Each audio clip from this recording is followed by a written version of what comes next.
stay off the court.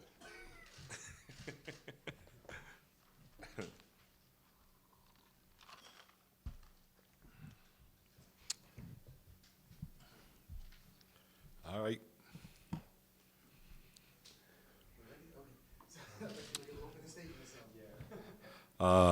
Opening statement. Okay, now let's go. Yeah, I don't know. What do you want me to say? I mean, I'm excited about the season starting. I like the personnel that we put together, and I think that our goal is to play at even a faster pace than we did last year, and I think defensively, obviously, we added some guys that could help in that department right there. But we have two of the best five defenders in the league. So I think, we're going to be solid in that area right there. But I think the guys are excited about the getting started, and we're excited about getting started. And, obviously we'll try a bunch of things in the training camp and a bunch of things in the preseason to see if they can work for us, and then we'll go from there. What do you think are some of the things you guys can do to increase that pace so where you want to be this year? Excuse me, I just finished eating. I think consistent running. I think you got to be consistent in asking the guys to run on every possession. And there's going to be times that the really good running teams are the teams that run when you think there's not anything there, and you create something by just the pace that you play at. And so that's what we'll try to do. I think we got some athletic big guys. I think that, we're excited about Julius because he can do some of the things as far as playmaking that DeMarcus could do. And I think he can push the basketball. I think that Elfridge, it's going to be the first time that he plays in a system, where he's going to be able to push the ball and continue to attack. Elfridge was number 2 to Westbrook as far as getting the ball to the basket last year. And I think anytime you're second to Westbrook in anything, you got to be pretty elite at it. So, like I said, we're excited. We got to see how it all comes together. Anything can look good on paper, but, obviously that's got to translate to what happens on the court, and we feel like it can transition into something that can be very useful and we can be very solid. Coach, you do have this short training camp, and you're integrating a lot of new players into the roster and into your offensive scheme and defensive scheme. How do you maximize that time, and how important is it for the other players like AD and Drew in getting those guys up to speed? Well, I think the one thing is that like you said, it's a much shorter training camp than we're accustomed to, but we do have the core of our team back, really, when you think about it, of Nico, AD, Drew, and then Etwan and other solid guys that would play, and we get Solomon back, and he's accustomed to kind of what we're doing also. So the new guys, especially a guy like Julius. Julius played in a system that's very similar to ours, playing for Luke Walton, and obviously he brought some of the stuff that we did at Golden State when we were on staff there, and the same thing that I did when I came here. So Julius, I think, is going to be fine. I think that's the strength of Eltrich's game. He is a guy that's been really good in the open floor, and I think he's going to play that much more in the open floor, and he's going to play with an elite big guy, and he hadn't been able to play with a guy like AD that has that kind of athletic ability and to be able to get out and run. So I think all of those things are positive. Do you expect to see a lot of lineups of AD, Julius, and Nico? That's something that we're going to experiment with, and I think that's a really good question. Can we play those three guys together?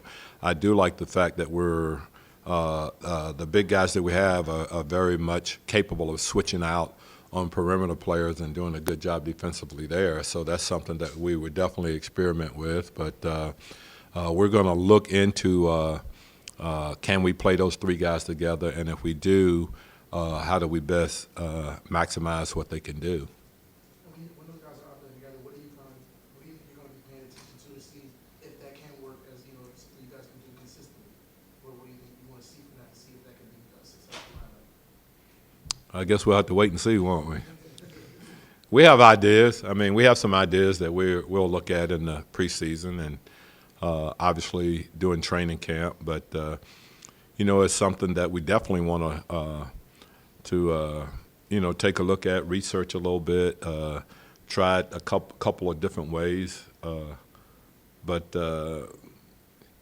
we want to try to continue to have our best players on the floor, and if they're going to be our best players, we got to find a way to use it. And how's when you talk about faster pace, even faster than last year, you talking marginally or considerably? And when you're already among the leaders in tempo or whatever, how much more can you? Oh, I think we could be much better. I mean, I know we were, the last part of the season, I know that we did a real good job with it. And I need to say this, too, that everybody talked about us playing with such a much faster pace when DeMarcus went down. You got to understand, we were still a top 10 team pace-wise when we had him. And so it wasn't that much of a stretch after he went down for us to play a little bit faster, because we were playing fast with him. You talked about the team making that next step at the end of the postseason last year. You said how difficult it is to go from being good to being great. Do you think that with the additions you guys made and the flexibility you have, that this team is the most adept team at making that step you've had? Well, that could be true, and we could still, it's really, really difficult. I compare it a lot to playing golf, and I don't know who you guys play golf or not, but when you first start playing golf and you're shooting, 115 or whatever, and then all of a sudden, a month later you're shooting 100, and then you're shooting 95, and then when you get to 90, it's really, really difficult.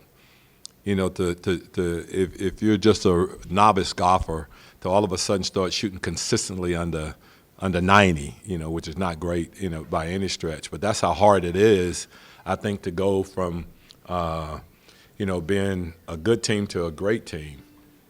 It takes a lot of, you got to have some luck, and then you got to have consistent play, throughout the season, with very little dip in the performance, and that's where we're trying to get to as a team and as a franchise. Where we're consistently playing, good basketball. There's going to be some nights where you're not going to shoot the ball well, but most of the elite teams in this league are pretty elite defensively, and that's where we got to try to get to.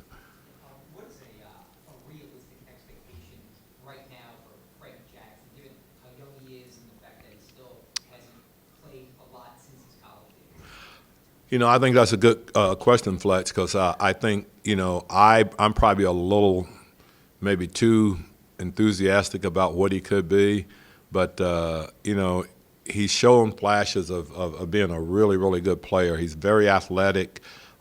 He's a very confident guy, great kid, wants to be really good and willing to work at it. So, I feel like he's going to contribute to our team this year and be a part of us being good. But we'll have to wait because he have not played in a pro basketball game, and he really hadn't, played very much from a college standpoint. But you can see that the potential is there, and you can see that he really wants to be a good player. So I'm excited about him. Coach, Dell talked about Solomon Hill being in phenomenal shape, and as we all know, he was a starter a couple of years ago. Do you think there's a chance that he could regain possibly that role as a starter for this team? What do you kind of envision for him this year? I think he's in the best shape I've seen him in. Obviously that would be a huge addition for us and a huge help for us. He guarded his position well, 2 years ago. Did a really good job. I think he can shoot the ball better than he did. I think you'll see that in him. But to have him be completely healthy and be in the shape that he's in right now, obviously I think that gives us more depth on our team. And I think to be successful in this league, most of the teams have pretty good depth, and I think this is going to be one of the things that's going to be our strong suit this year. Also, that we're going to have a team that's going to be pretty deep and be able to, I don't see us in a position where we're going to have to play guys 45 minutes, and I think that's really good. That helps. You're going to be a big advantage for the pace, especially last season. At the end of the year, you're playing some of those guys big minutes like AD and Drew. You think that'll be help with the pace, maybe decrease the split of minutes? Well, that's our goal, and like I said, I think we're going to be deeper, and I don't see us in a position where we're going to have to play those guys those extended minutes and get them into the 40-minute range right there. Obviously, there's going to be some games where you would do that, but I think consistency is going to be key, and I think for us, if we can consistently play, AD, in the 32 to 36-minute range, I think it would help him also. How important is Jaleel to that equation and his ability to help you in that front court rotation? Well, he's another kid, Jaleel. He's another kid that really hadn't scratched the surface. He's 22 years old, and I just think he's trying to find himself right now, and he's trying to find a system that fit. We're excited about having him. I think he wants to be a good player. I think the times we've had him here, which has been most of the last month and a half, he's worked extremely hard. I think he's changed his body. He's got himself in great shape. I think he's really eager to go to prove people that, he belongs. And I think he's going to have a really good year. What do you want to see? You have a lot of guys on non-guaranteed deals behind Solo at the 3. What do you want to see from some of those guys in training camp?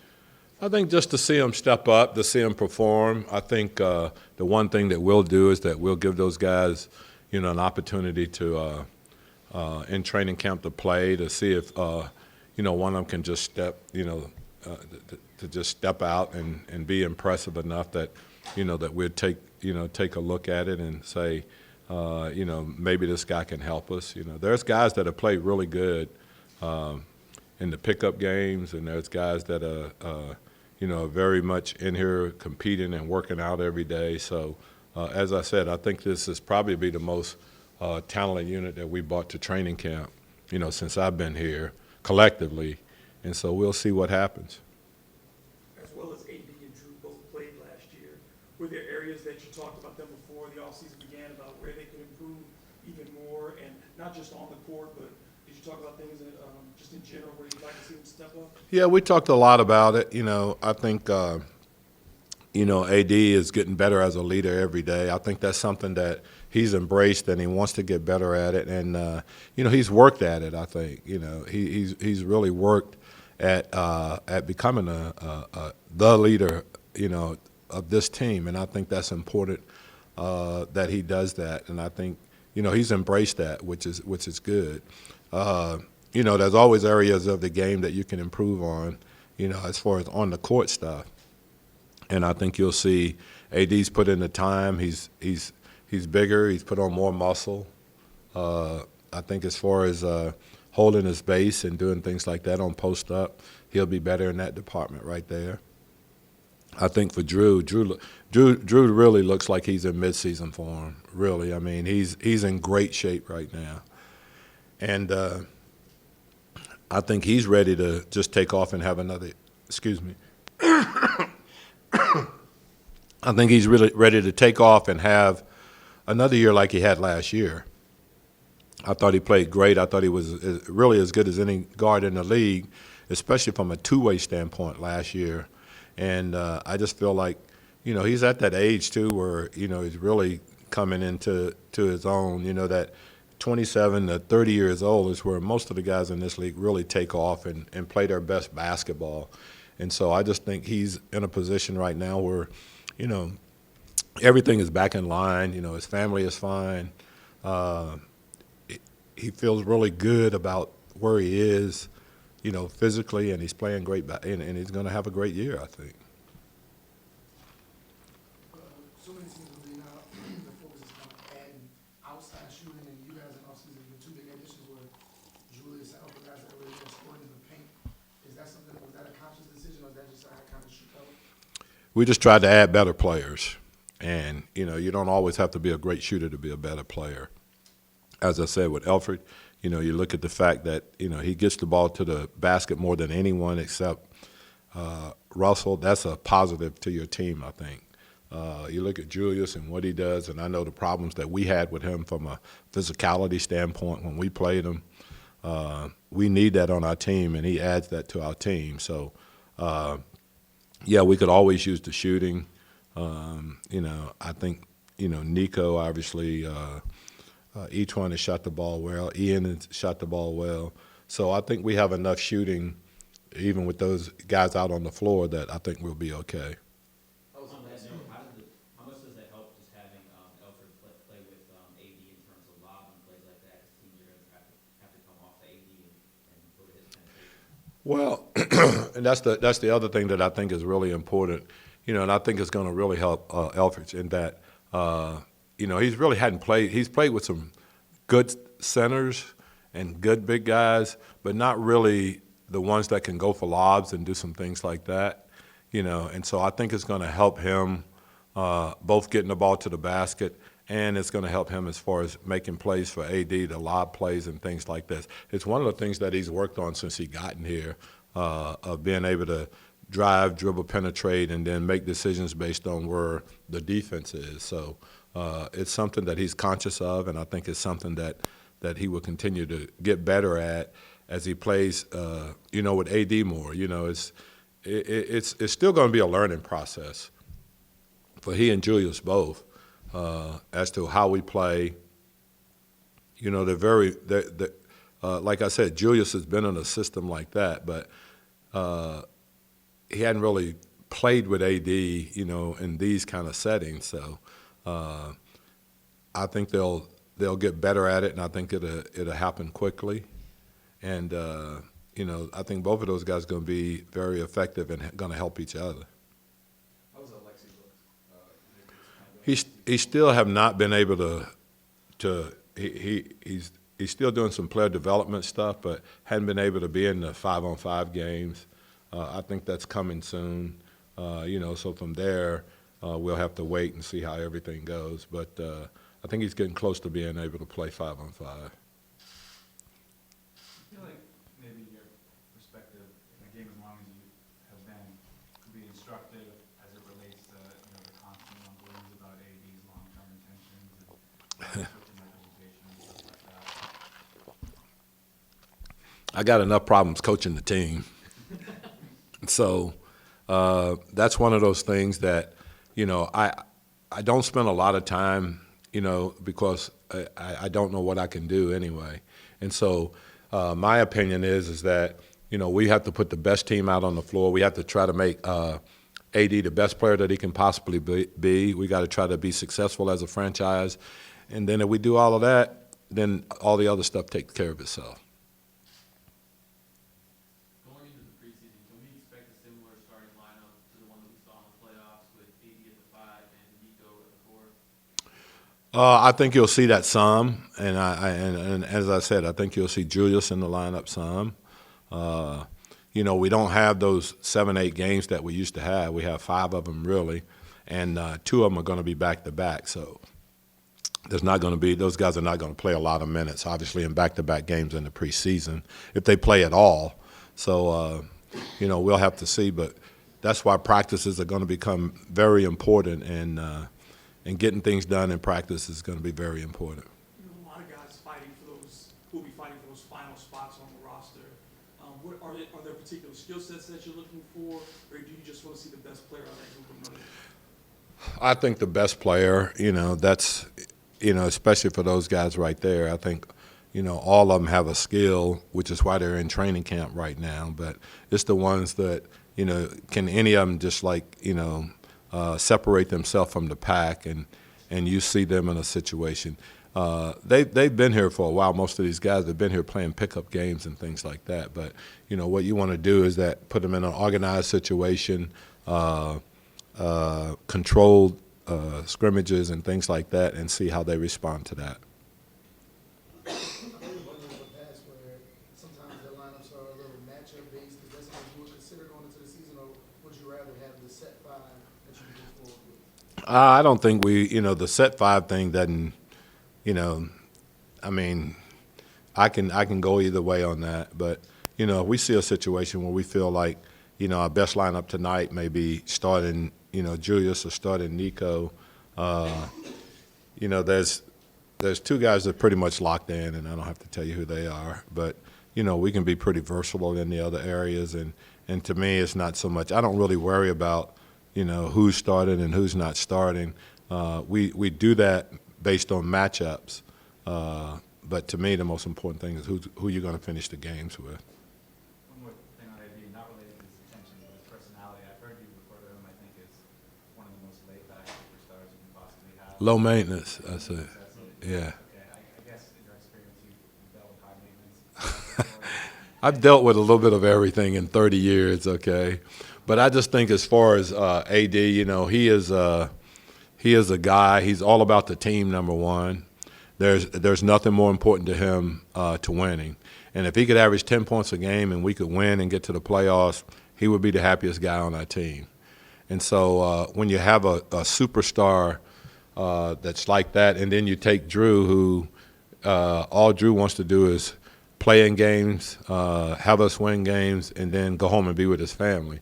And so our two guys that we have here are high character, really team-oriented guys.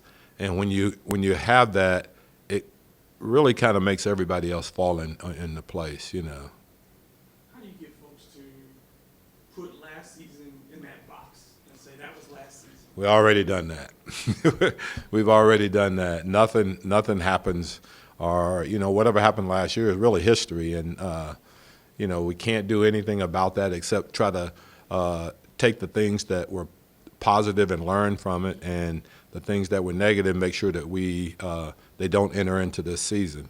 But nobody really cares about what you did last year, or I can show you a ring from 2015, but it doesn't do anything to help us right now. So I just think when the season's over, you put that one in the can, and you move on, and you start thinking about what can I do with this team. How can I put this team in a position that we can win and do what we did last year, or even be better than we were last year. I think that's what you have to try to do.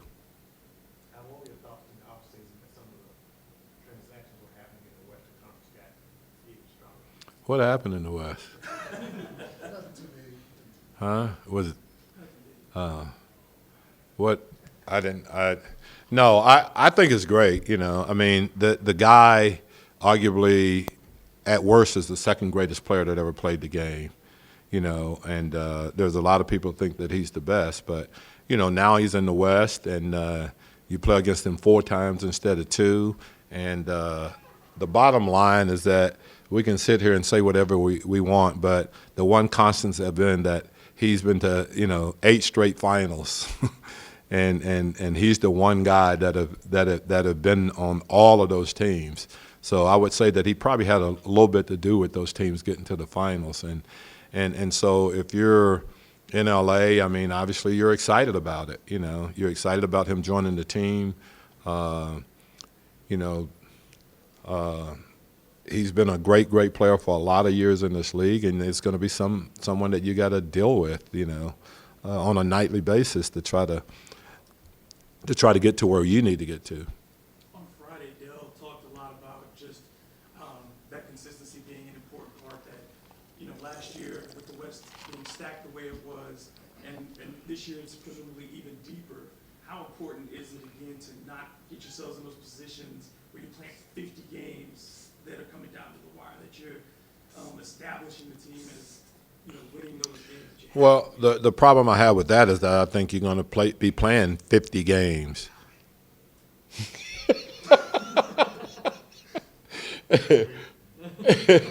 I'm saying good things about you, okay? No, I think the problem with that is that those 50 games are going to come down to the wire. I don't see where there's going to be any kind of separation.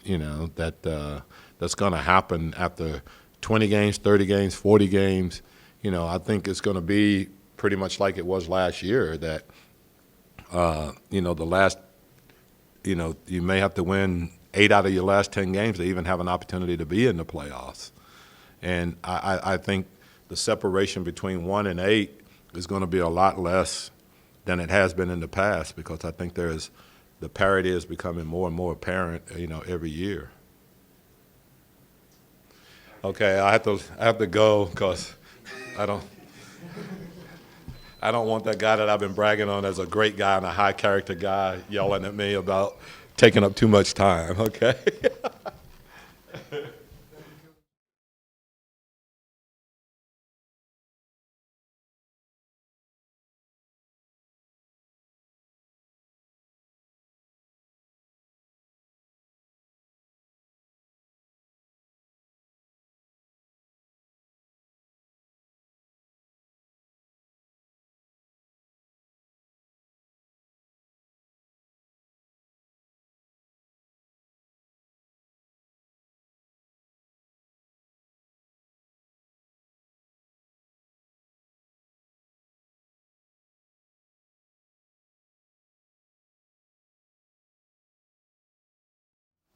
Hey, Coach, I gave you a nice little birthday little thing earlier. Oh, we need a higher table, man. Shit. Here we go. Oh, this is fake. This don't even. Does this work? Oh, I'm like. I'd like to shout out Drew Holiday first in the back. Drew, what's up, bro? Just how excited are you going into the season, new routine, all that? I'm very excited. Like our squad, adding Julius and Elford, it's definitely going to be fun. Got a good look at our team during, some of the off-season workouts we had, playing pickup and stuff like that. We were able to kind of get a good feel how we wanted to play, and then able to go out there and just play and just see what works and what doesn't work, working out through it. Me, Alfred, and Drew has been talking a lot about stuff that we like and what we don't like, where we like the ball and stuff like that. So it's going to be fun, an exciting year. I'm looking forward to it. Coach talked about your physical development this offseason. It's apparent that you packed on some muscle.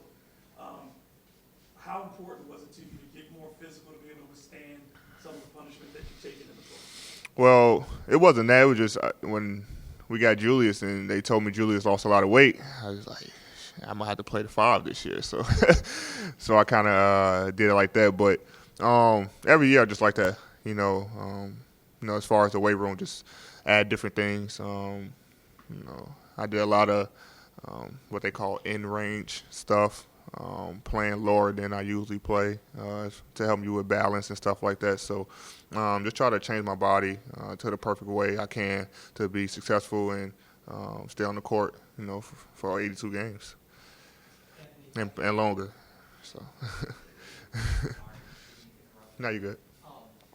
If I could just ask and get it out of the way here, social media erupted a few weeks ago when you changed agents, and obviously fans here read that and start thinking, oh no, is Anthony Davis leaving New Orleans? Do you want to maybe take a second to just put everybody at ease? Nah, it was just for where I am right now, my career and what I'm trying to do. I thought the change was necessary. That's all it was, just trying to be the most dominant player in the league. And, I think making that change and going with Clutch definitely will help me do so. And do you get on speculation though when you make that? I don't even get on social media, you guys. I don't follow the stuff. People come up to you and say it, but like I said, I'm focused on winning this year and being the most dominant player in the league.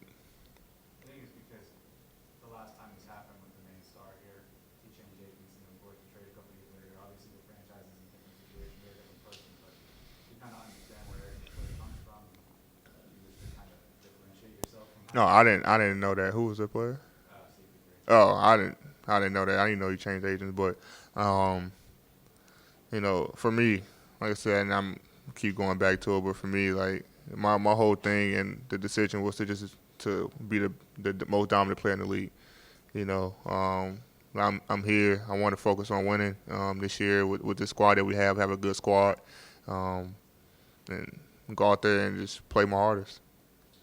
Going back to some of the off-season work you guys have done, you say you did a little bit of pickup and stuff like that. What have you seen that you've liked so far just from the work you guys have done together? We kind of threw a lineup out there with as far as me, Drew, Julius, Alfred, and I think Etwan. And anytime the other team missed, whether it's any one of us, we just got and pushed up the floor. So I kind of like to see that. We were playing fast. We were making each other better. We were talking, do some of the stuff on offense, talking through some stuff on defense. So we kind of just, trying to figure each other out. We kind of still had that core group. A lot of guys from last year come back, but I think adding Julius and Elford is going to give us a different dynamic, and playing scrimmage, scrimmaging a couple times throughout the week kind of helped us, try to figure out what identity we wanted to have this year. Coach said that he's going to experiment in the preseason with you, Nico, and Randall all together. Are you excited about that? How do you envision maybe that working out? Yeah, I think any one of us could play the 3, 4, or 5. So maybe he, play with that lineup.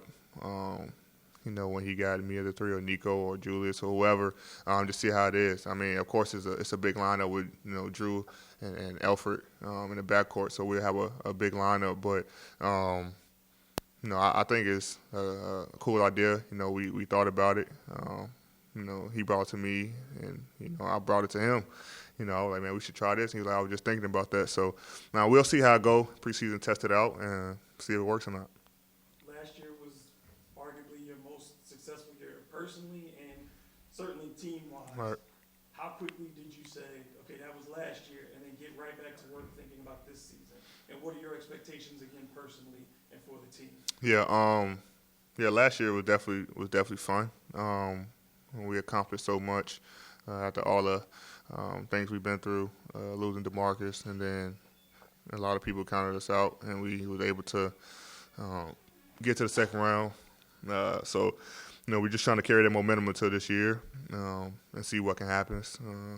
Of course, we lost 2, but we added 2 guys who we think can help us. So that's going to be fun. And as far as our team, I like all our guys. Elford brings a dynamic where him and Drew in the backcourt, to me, is probably the best backcourt in the league defensively. I don't see 2 other guys who can defend the way they do against any guard. So I'm excited about that. And then just going out there and just, like I said, carrying the momentum from last year and learn from things that we did good and bad and carry it into this year and try to get even further. Coach was talking about how he likes Elford's ability to penetrate. So just what are your impressions of that from what you've seen? Yeah, I think they gave me a stat that he was either first or second in getting to the paint or something like that. So by him doing that, it opens the floor up for everybody. For him to get in the paint, he can find his shooters, he can finish, throw a lob or whatever he decides to do. A good playmaker, and he can read the floor well. So by him being able to get to the paint, he's definitely gonna open the floor up for everybody. Talk us through your recruitment of Julius Randle when you try to get him to sign. Yeah. Well, it came to me that he wanted to come here, and so my job was pretty easy. After that, honestly, I just told him everything that we had and the vision that we had, and one thing led to another, and he was able to sign here. So I'm excited about that move, and like I said, we got a chance to play with each other and against each other. He's very competitive. He doesn't stop. So I'm excited about him playing alongside him this year. Are there guys around the league, players who've achieved championships, things like that you go and pick their brains and talk about, or is it the focus really internal for you? Yeah, I really don't go to other guys and like, how do you win? Because everybody team is different. You can't go ask the Warriors that. This team is totally different. So we just try to figure out a game plan to help us be successful. We kind of figured that out last year, and so we want to do the same thing. Getting out to a fast start and making sure that we stay consistent. We don't have games where we're supposed to win and then we lose, or go in games like last year where we don't come out in the third quarter and play. So being consistent for all 4 quarters, I think is going to change a lot of that this year. Talking about consistency, you guys were kind of inconsistent starting last season. You got very consistent towards the second half of the season. As far as what? Just kind of win streaks and fluidity and stuff like that. What worked for you guys, and what do you have to do to carry that over? We just play faster. That's really it. Guys kind of found their rhythm, found their groove, found their niche in the team. Guys started making shots. Guys got confidence. And then I think after we got that, was it 10 or 11? I think 10. 10-game win streak. We knew we could beat anybody in the league, and we played that way. And then we had that stretch at the end where it's 5 games where we had to win to get in, or win 3, or other teams had to lose. It was like all that. We went off 5, then we automatically in. So that was fun for us. We didn't look at it as a challenge. Like, man, it's gonna be fun, and we were able to go out there and win 5 and get in. But you do have to be more consistent within the league. You can't win 3 and then lose 7. It's going to be tough, especially in the Western Conference now with the teams they have over here. So we definitely have to be more consistent, but we are for the challenge. We got time for 2 more. Oh, Drew, you ready? Oh. How excited are you just for the opportunity he has this year, especially with the role and what he showed during the playoffs and you expected from him? Yeah, well, he got his individual braids in, so that means he's going to score 40 every year. So, but I'm excited. I mean, of course, a lot of people really start seeing Drew, in the playoffs, like, oh, man, I know Drew is this good. He can do this, he can do that. But, from day one, we all, in this building knew that what Drew can do. And so, I'm excited for him, excited what he's going to bring. He was playing in a weight vest the other day, so, I don't know why he did it, but that's Drew. I mean, he's different. He wants to win, and I'm glad he's on our team. Jimmy said he wants to play even faster this year. Yeah, and I kind of looked at him, I'm like, man, we played super fast last year. But, yeah, play fast. I mean, that's the way the league is going. That's the way we always been since Gentry came in here. He wants to play fast, and then getting Alfred in here who's going to push the ball. Drew's going to push the ball. And both those guys can get in the paint. So when you're pushing the ball that fast and making plays and can finish and kick it out to your shooters, it's going to be fun. It's kind of what we did in that Portland series. We just played fast and were able to make shots. So we're looking forward to doing the same thing, but according to Alvin, even faster. So, yeah.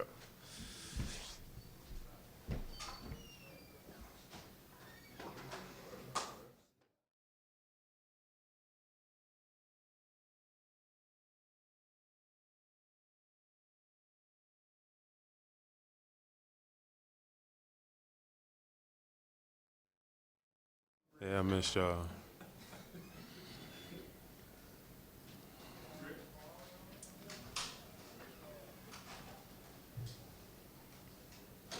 Cool, no questions? Cool. Like Andy said, just what do you think about the overall shape right now, playing in the weighted vest and stuff like that? You feel like you're in a place right now where you're really ready for the season to start? Yeah, I feel prepared. Again, the summer was a little shorter, so I didn't have as much time to get out of shape. But it was just, I guess it was fun just progressing from last season, the end of last season, and preparing myself for this year for even more games. So hopefully. What type of personal goals do you have for yourself this year? Personally, I'd like to shoot a better three-point percentage. Obviously, I'd like to be first team all defense again. I'd like to make that a thing. But I mean, you can improve in every area if it's rebounding or assist or points or whatever. But I think the biggest things for me is defensively, being consistent and showing people that I like to play defense and I'm pretty good at it. And again, just three-point percentage, especially because the game is becoming more 3-point oriented now. When you look at the group you have in the backcourt and a lot of the flexibility that you have guys who are 6'4", 6'5", long arm, how effective do you think y'all can be defensively? Yeah, I think we're going to be a problem. Again, just playing against EP or Alfred during the season, prior seasons, and then working out with him this summer. I told him, like, we're going to be fighting if we go up against each other in practice, just because he's physical. He always has a hand on the ball. If you think if I think that I beat him, he's not beat. For some reason, he always get a hand on the ball or he meets you at the rim. So that competitive nature, that dog, I like, and I feel like I bring the same thing. Same thing with Solomon, Anthony, obviously, first team all defense. So, and I think our backcourt is going to be something to mess with.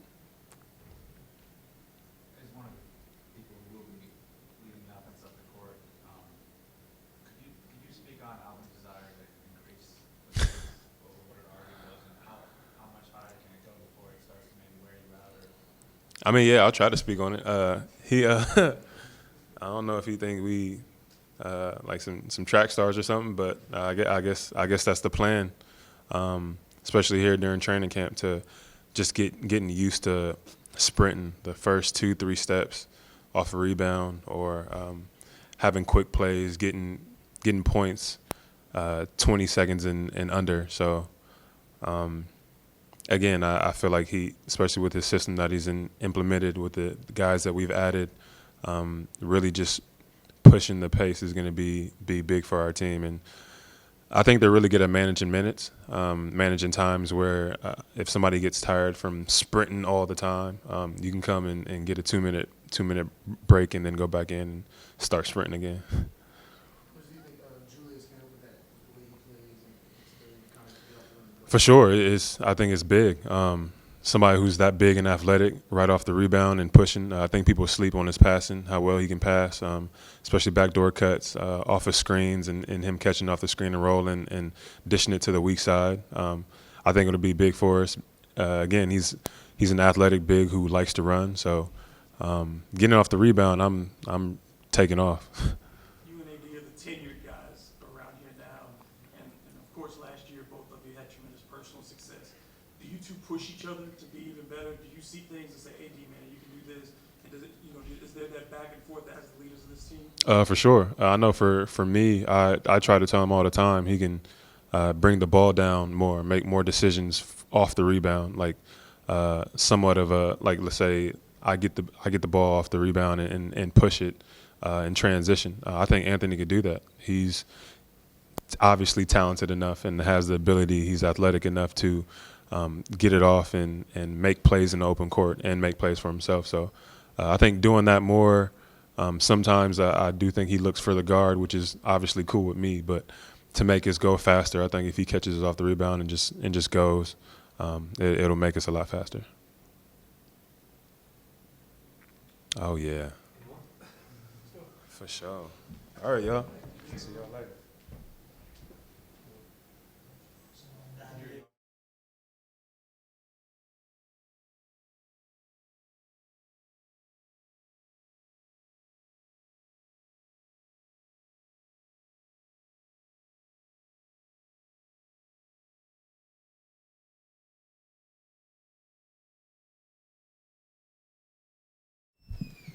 So the homecoming part is past. All the joy about being back in New Orleans. How excited are you now to get down to the business of basketball? Very excited. We got a lot of talented players on this team. I feel like we're really deep, so I'm excited to get into camp tomorrow and be able to compete. Last time we talked was just when you signed, and now you've been around the guys, you got to play with them a little bit. What do you kind of like from what you've seen so far, some of those pickup games? I mean, I just kind of like just the talent. We got a lot of shooters. We got guys that's gonna bang. Jalil looked really good. Julius looked really good. I mean, I can go on, forever. Franks look good. We just look really deep. There was a lot of criticism, last year about defensive rankings for you, but obviously Drew just talked about how talented you are defensively. You had that reputation coming into the league. How important is it for you to reestablish yourself as one of the premier perimeter defenders in the NBA?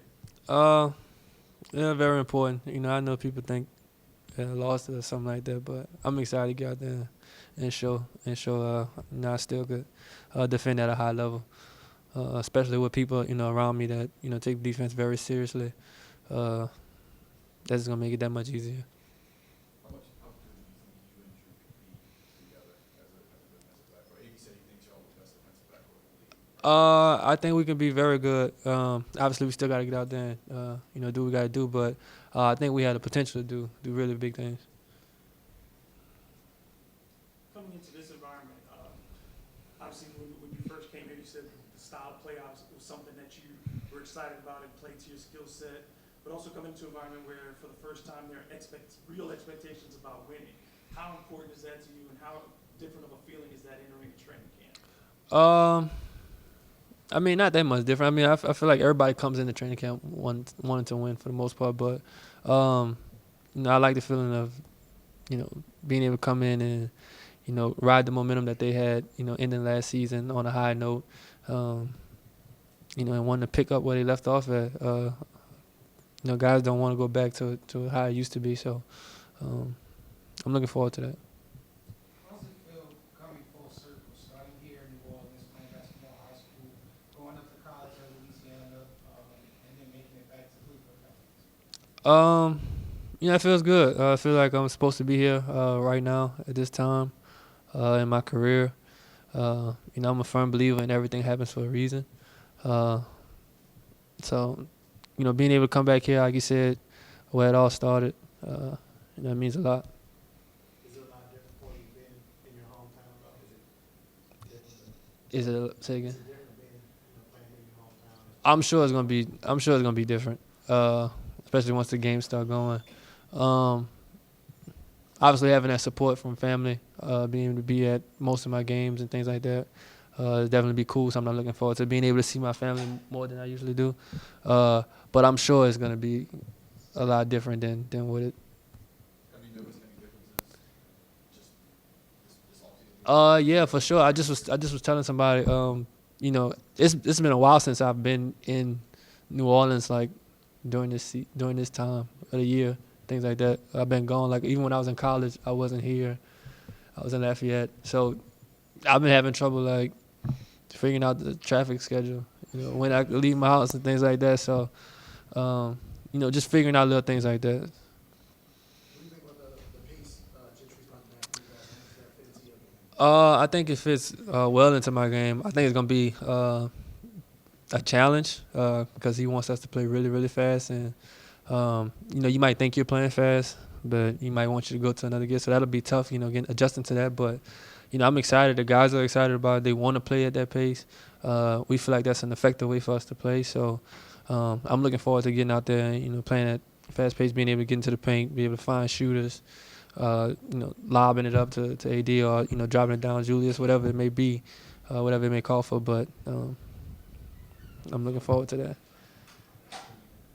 With so many guys who can make plays on the team and push the ball off the rebound, do you feel like it's going to open up your game so you're not having to focus on bringing the ball down every time and trying to make plays? Yeah, for sure. I think it's gonna challenge me to be do something a little different than what I'm accustomed to doing, but something I embrace. Just where I'm not having to catch the ball, on the outlet, when somebody's taking out, I can just run the floor sometimes and, where it be spot up or, trying to make a play in the half court as opposed to having to dribble the ball up the court. So it's definitely something different, but something I'm, looking forward to and embracing. Do you think that could help with defense, get it back to where it was 2 years ago? For sure. I mean, I think everything here is gonna help. The coaching staff, the players, my mindset. I think all that's gonna be is gonna contribute to this season. You and Julius are both veterans, but you're still relatively young Yeah. men. What are the advantages? I mean, you look around this team, there's a lot of younger veterans. Yeah. What are the advantages you see in that, and what are the challenges in that? I think just the advantages is just being around the block, being able to know what it takes to play night in and night out, and how hard it is to win at this level. I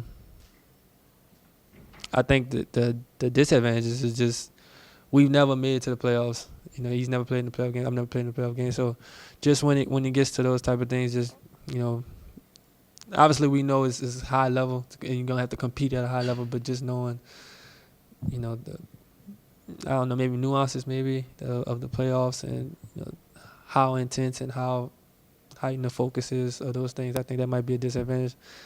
Just the not knowing. But once we get there, I know he's competitive. I'm competitive, so it ain't gonna take long to figure it out. There were a lot of Chinese fans in the past few years talking about your hater. Yeah. Always. Like, would you want to explain what share the reasons why you cut your hater earlier this year?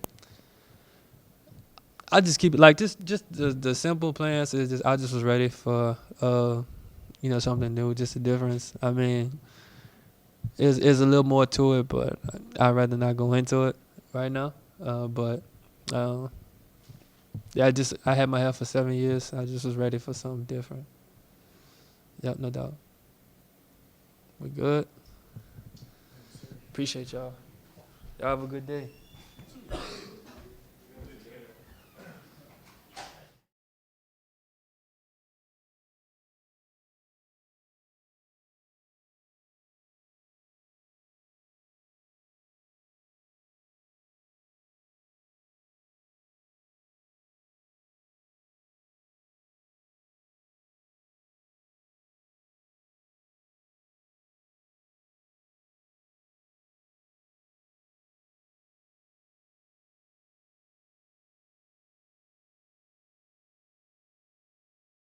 Probably I will be shaved because we had a good end of the season, so let's keep it that way.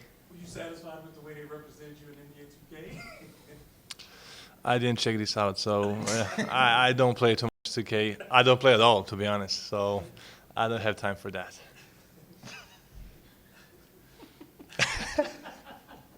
I'm honest.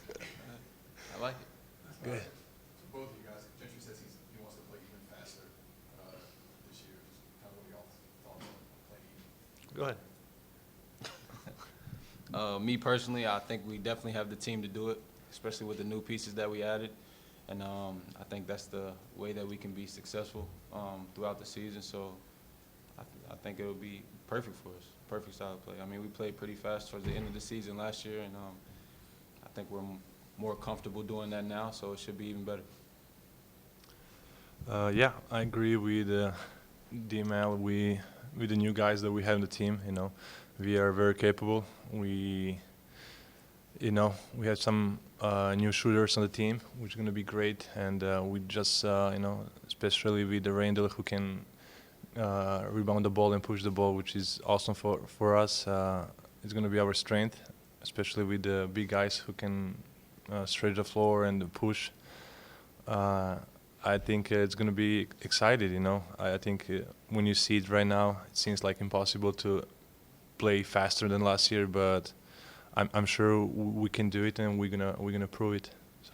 How important is it for you, being a guy who came in mid-season last year, to have your first full training camp with this group and learn more about your teammates in the situation? It's gonna be huge. I really felt very comfortable when I came in February. The guys were great with me, and I really adjust fast. But now having all training camp with them and have more time to understand how to play, better with them and learn how to play with each other, it's going to help me to have a better start now. And I'm very looking forward. It's going to be, I think, a great year for the team and for me individually. Darius, what do you think about the competition on the wing? Obviously, we brought a bunch of guys in this offseason. Where do you kind of see that shaping out during training? I think it'll be fun. We got a lot of guys that can play, a lot of guys that are competitive, and I think it's just going to make us better as a team. So I think going into training camp, we're all looking to compete and make the team better in any way that we can. So it'll be good for us.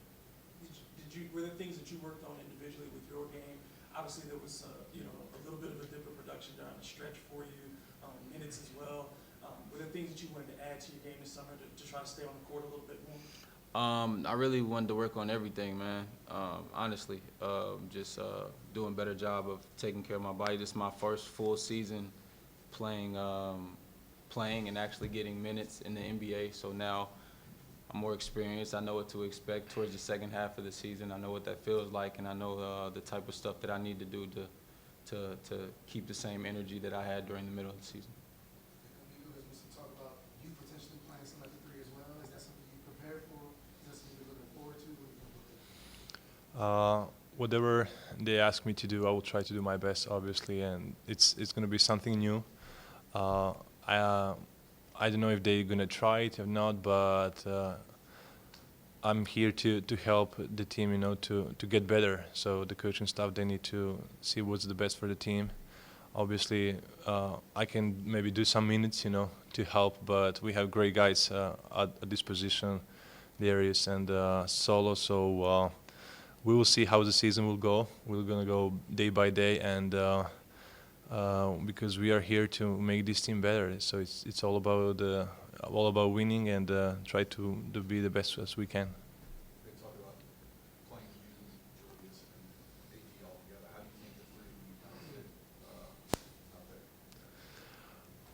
I think at some point could work because we all can switch defensively.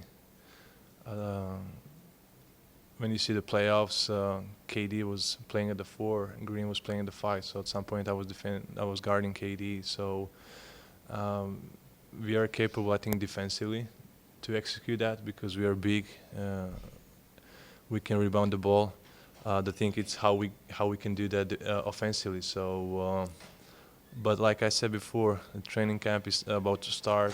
I'm sure we're gonna try that on the scrimmage. But I'm just looking forward, man, to start to compete. To get better my rest of the teammates, new guys on the team, and try to have a good season.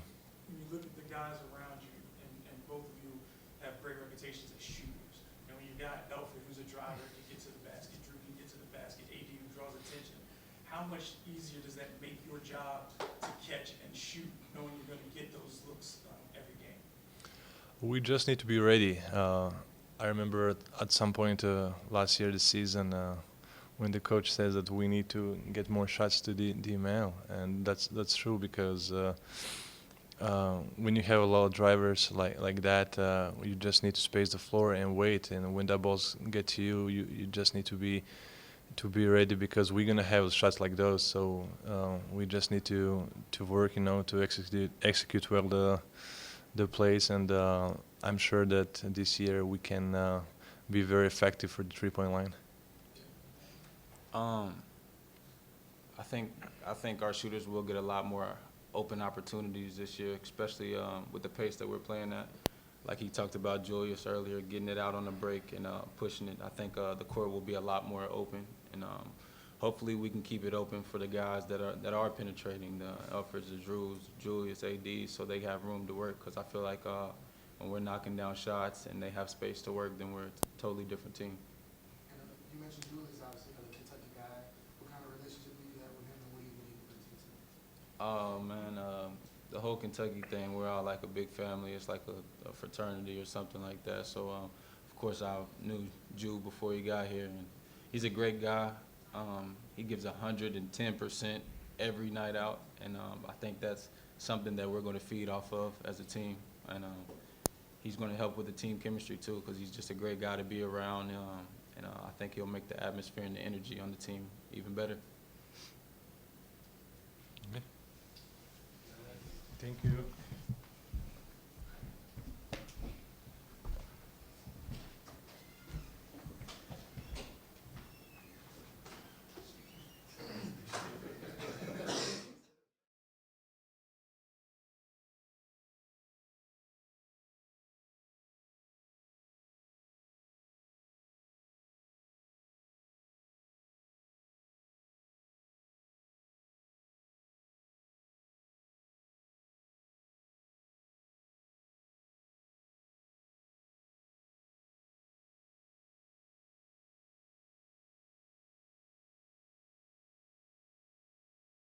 How you doing? How you doing?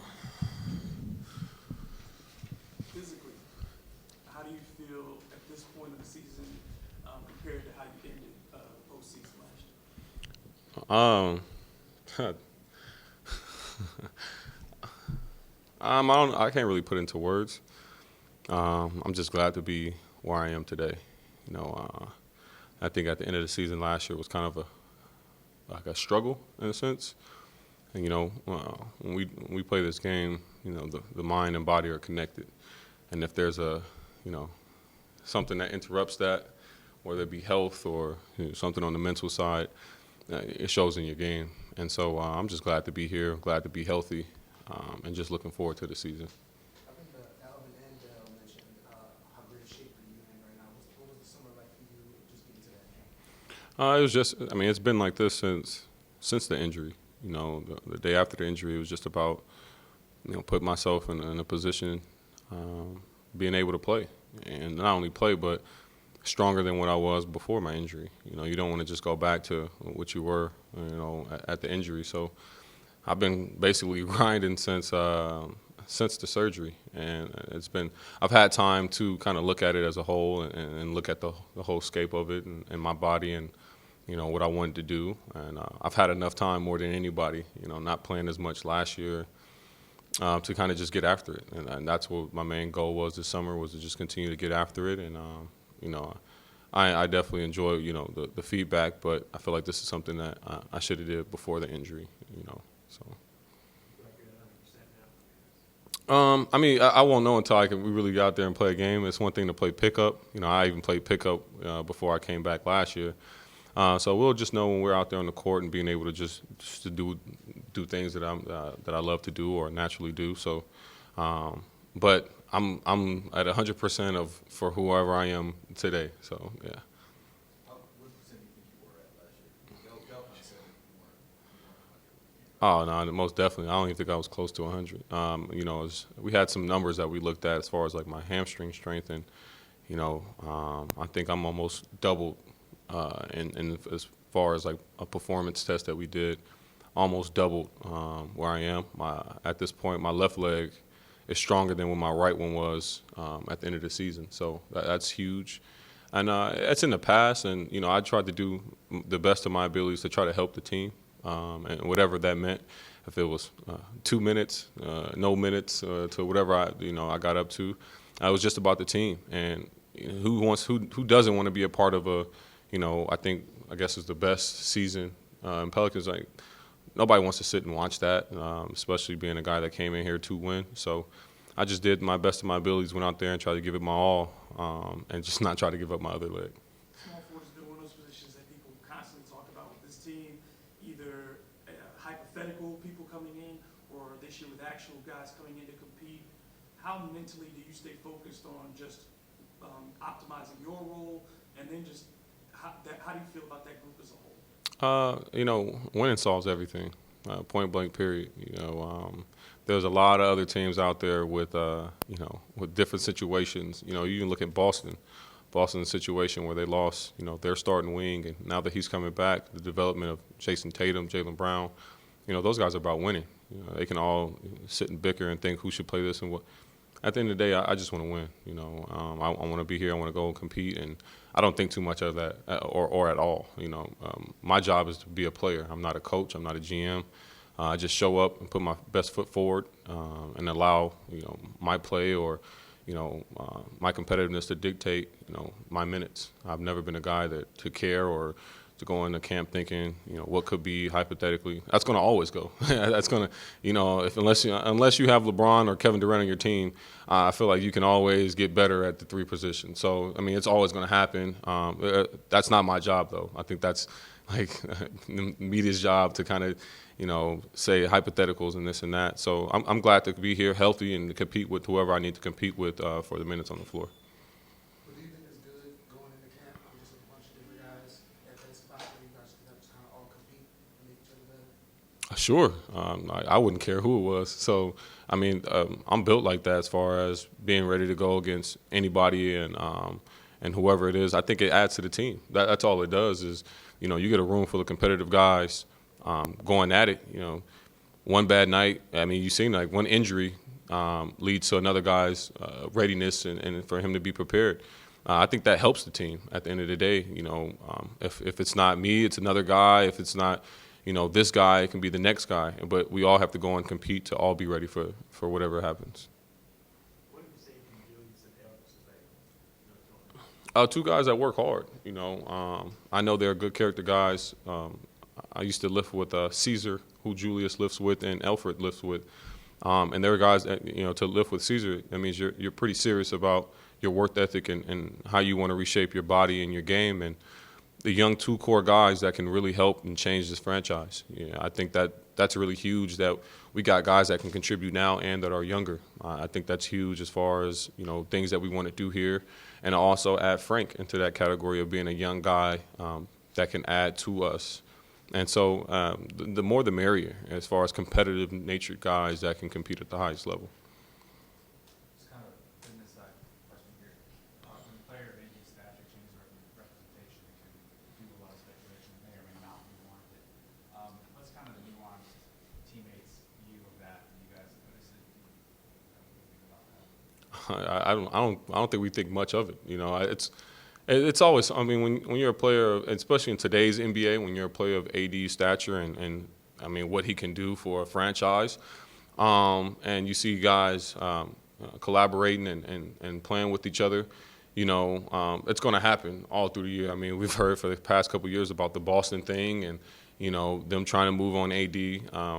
I'm thankful that he's here today, and we'll see about tomorrow, and then we'll go from there.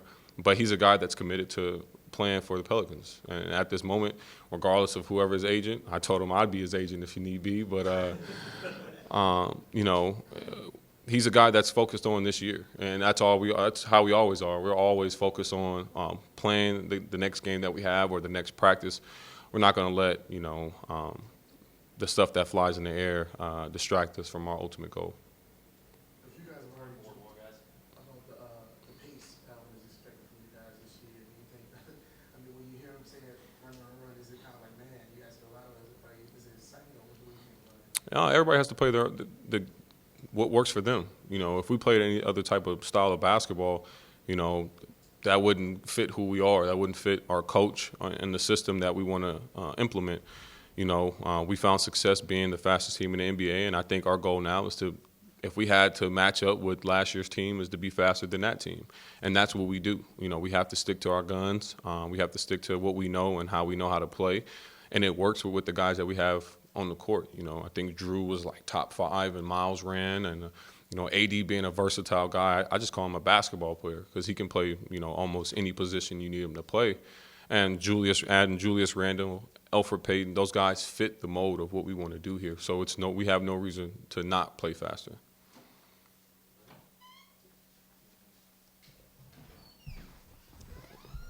Appreciate it.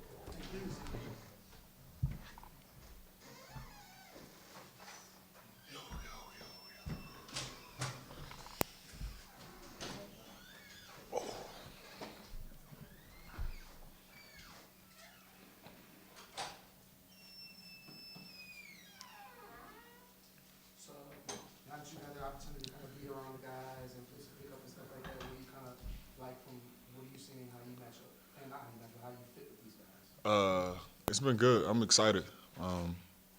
Like I said, from the very beginning, I wanted this to be a long-term thing, so I'm excited. This is going to be a lot of fun, and I've noticed that from the very beginning with the coaching staff, with my teammates, just everything. It's a perfect situation for a basketball player. I asked Alfred about this too. You guys are veterans, but you're young veterans. And he talked about there's some positives to that, and there are also some challenges in that. Do you see it that way as well? I do, in a sense. But I feel like this is just a positive situation. And the fact that you look at the overall picture, there's a lot to be obtained. In a sense, this team has a lot of potential. But there's a lot of young guys, like you said, that are veterans. In a sense, we've been through some wars, we've been through some battles.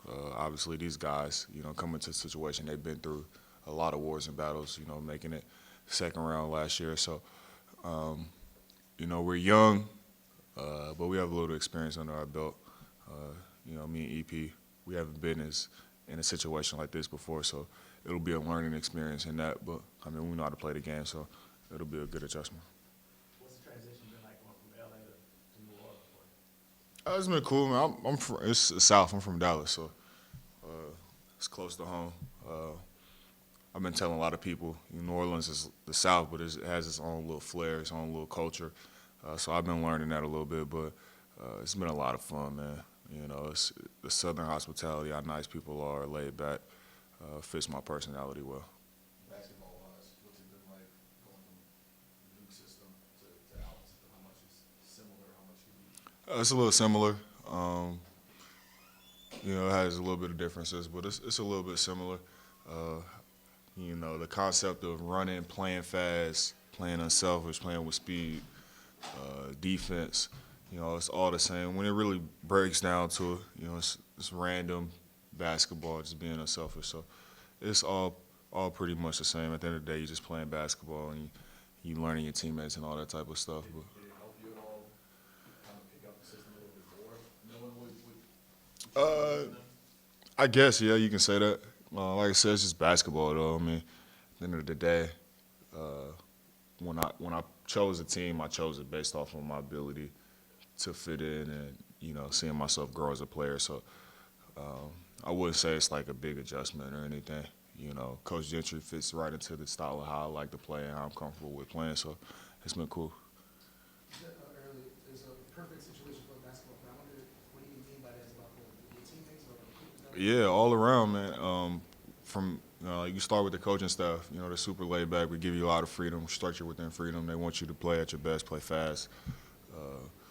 You know, like I said, play defense, all that type of stuff. Shoot the ball, whatever it is. And you know, you go to your teammates, and I feel like I have the perfect, you know, teammates. Everybody. When I was talking to the coaches and stuff before, they were talking about how they were second in assists last year. So it just goes you to show the culture of, you know, the team of being unselfish. And like I said, you playing fast, but you're being unselfish, and I feel like that's the most fun way to play. So I feel like I fit in perfect with that. You come in, when you were drafted, you're brought into a rebuilding situation. Mm. Now you come to the Pelicans and there are expectations. As a competitor, does that change your mindset?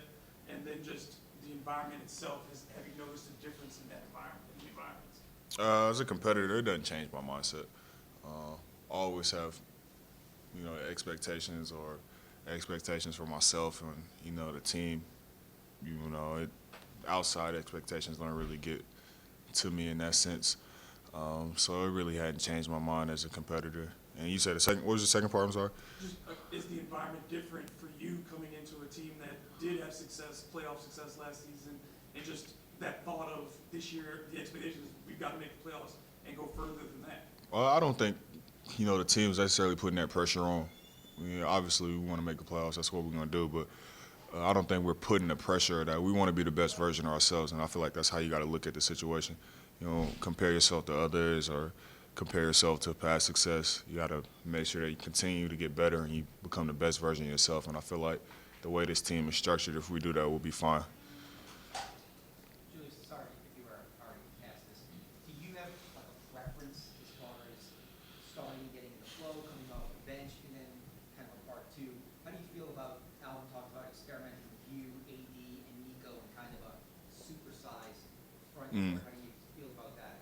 Yeah, I'm not really worried about it, man. I'm coming into a situation where, you know, this team has already had success, so I'm coming in wanting to do whatever I can to help the team win more games, for us to, you know, make a deeper run, for us to be, like I said, the best version of ourselves. So regardless, coach is going to put us in the best positions and situations possible, and I'm down for, you know, all of that. And, you know, as far as that lineup coach is talking about, I feel like that'll be fun. You know, everybody talks about, like, the small ball stuff and small ball fives and all this type of stuff, and I feel like I'm in a unique situation with bigs who are, you know, very tall and athletic and can play with guards still. So I feel like it'll definitely be a fun, you know, rotation or combination of guys with us three on the court and bring a different dynamic and element to the game. skill set wise, what do you think makes it work? That three between you, Nico, and Nico? All can play off each other. I think the versatility of all of us, you know, whether it's, you know, AD doing what he does, Nico being able to shoot the ball and do different things, cut, slash, all that, or, my versatility as a player. I feel like when you have positionless type players on the court that can do a little bit of everything, it just creates a lot of problems for the other team on both ends of the floor. You play against AD, but what's it like playing with him? Like, what do you say as far as some of his characteristics? He's super unselfish. You play with a star player, superstar player like that. Not to say I expected him to be selfish or not, but I mean he's just super unselfish. In a way, it just wants, for me personally, just wants me to play my game and play how I know how to play. So that's been super dope for me. I feel like one of your skills is your really good ball handling. Do you feel like you're in situations where you're running like a 4 or 5 pick and roll with AD, set a screen for you and then going for a lob? Yeah, we've done a little bit of that. Just trying to work on that type of stuff. Talking to coach, he wants me to be in the position to initiate offense and all that type of stuff. So I feel like I'll be in those positions. AD will be in those positions. And like I said, it's just a lot of freedom, structure within freedom, but freedom within structure. But but it'll be a lot of that. And just playing basketball. Like at the end of the day, it just comes down to playing basketball and knowing how to play and guys learning how to read each other and react and all that type of stuff. So it will be fun. Good. All good. Appreciate you guys. Thank you.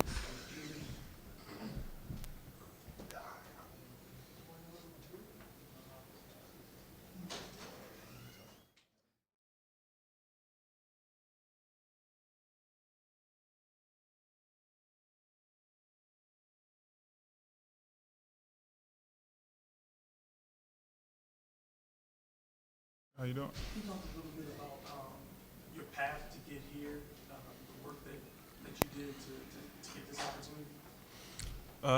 Yeah, just kind of been around the world.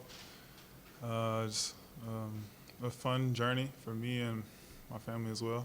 And yeah, it's just been great. How big a part did obviously, Gerald is your brother. How big a part did you play in both motivating you to continue to get here and then just developing your skills and getting better as a player?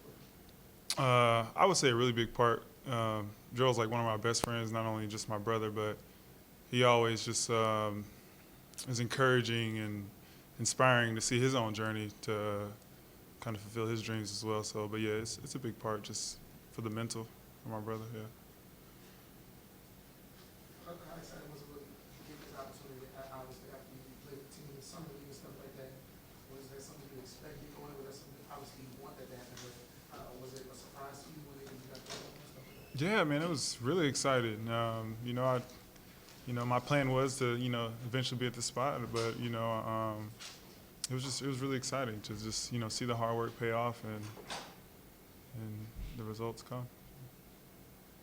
Did you ever, I know it's been bouncing around, did you doubt that this part was going to come?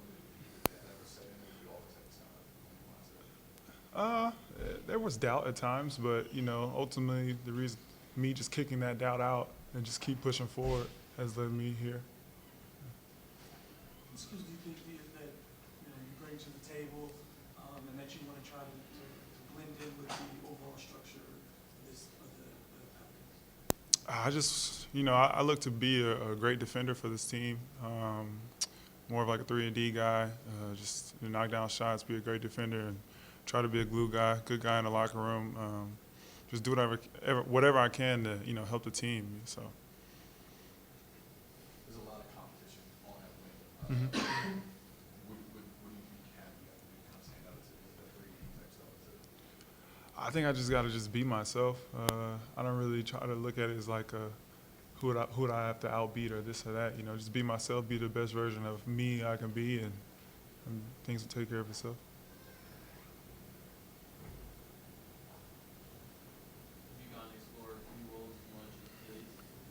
Yeah, I've ate a couple of nice restaurants. I can't really name them now, but the food here is amazing.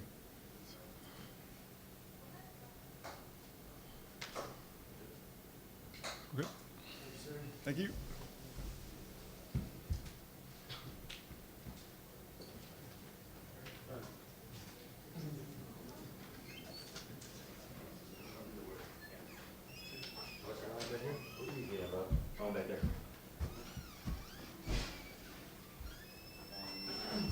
Oh, it's cold in here. Jeez. What's going on?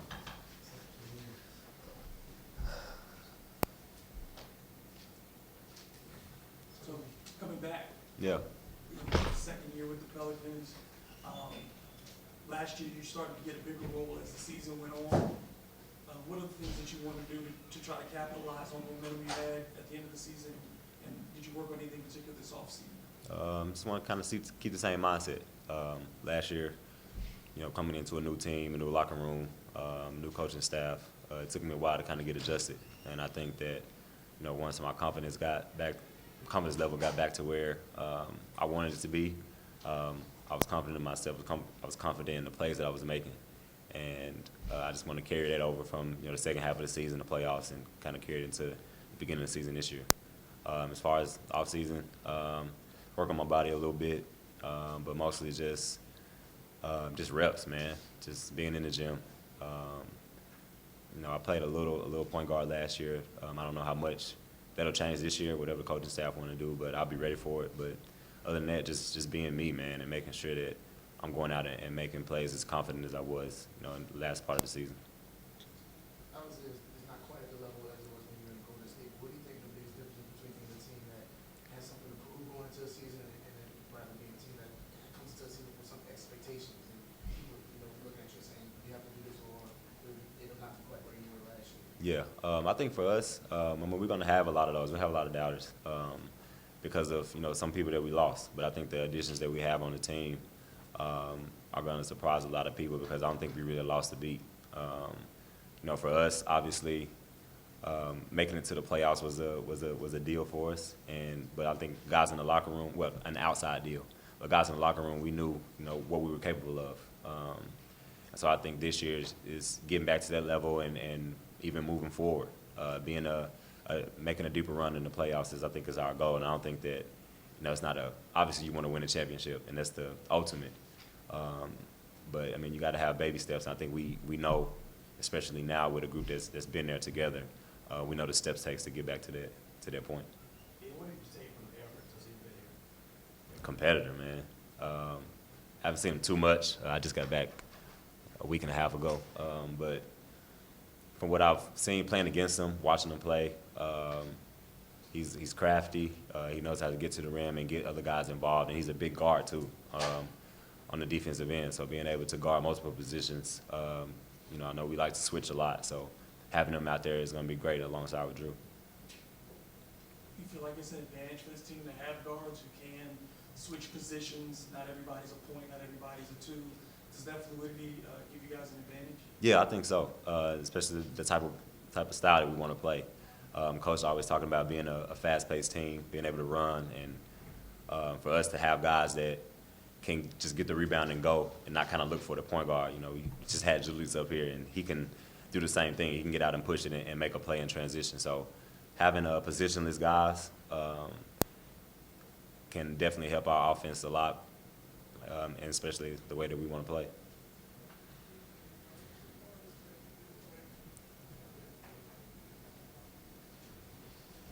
Ooh, shit. Y'all have a good one. Y'all have a good rest of y'all day because I'm going to enjoy mine for sure.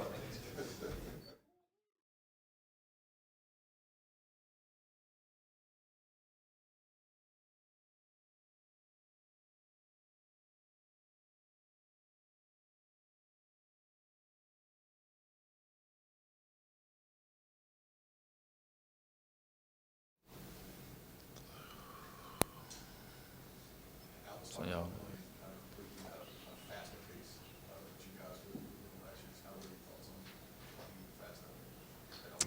Faster. I mean, yeah, of course that's our goal. To play fast, up tempo. We got a lot of guys that can do a lot of different things. We got a lot of big men that can run the floor and they can get it and push it up the floor too. So I think that's gonna help us play even faster. Just with the bigs, they can get the rebound and they can kick it up. I mean, they can push it up the floor and that make it tough for other teams. So I think our pace could be a very important factor for us.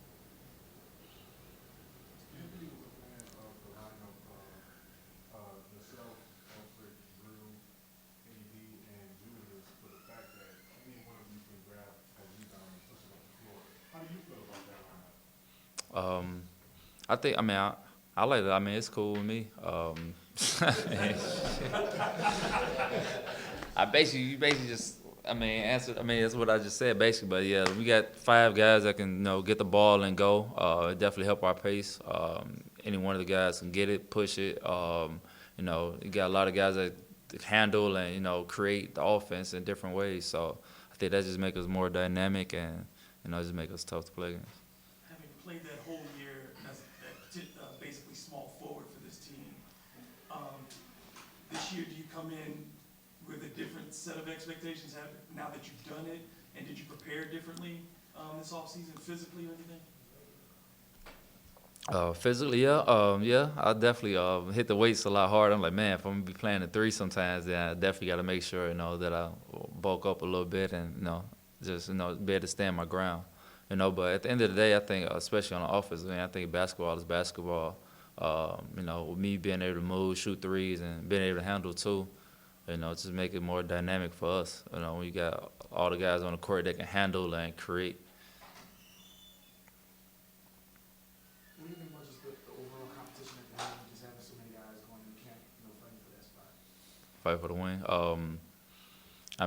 Competition, whether have more guys and not enough guys, So, it's good that we got a lot of guys on the wing, because I think everyone kind of brings something different, If I'm on the court, it's probably more shooting. If it's another big guy, it's probably, more physicalness. So, just for us to be dynamic and, be very versatile as a team, I think it's pretty good. You had a career year last season. What kind of worked for you last season as opposed to times in the past? For me, actually, honestly, it was easy. When we playing with other guys that are very talented that could play. We had, of course, AD Drew, even with DeMarcus Cousins, all those guys can create so much attention and, create guys want to load to him and double team. And, I just got easy shots. And then once I started hitting shots, then they couldn't double those guys. And, then those guys got free to just, go out there and just work. And, and I had so much attention. They worried about, me and other guys making shots. So, I think the game was pretty easy, especially playing with good players. When you watch, and you've been here a couple of years now, you've watched the development of AD, you've watched Drew get better. What do you see for them even their next level to get to for the both of them? I think they definitely have a better year this year than they had the previous years.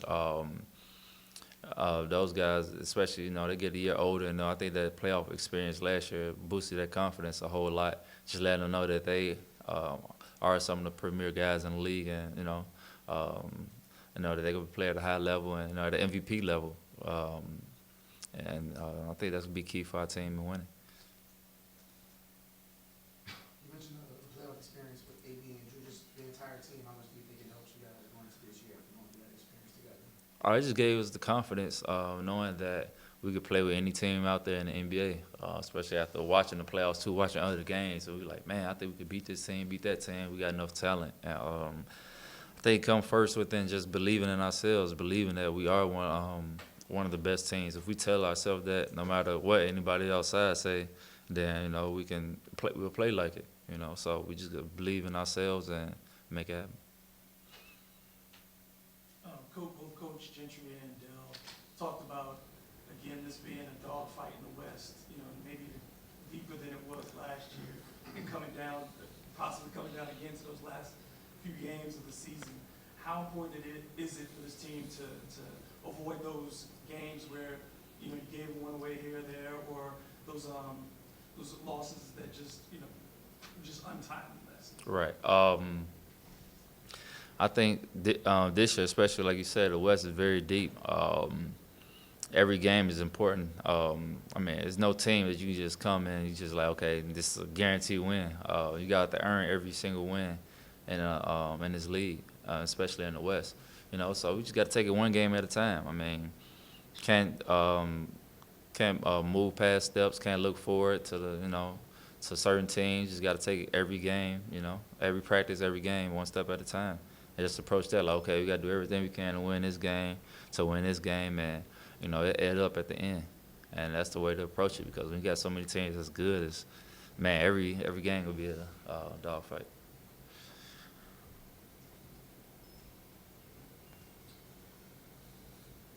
That's it. Say no more.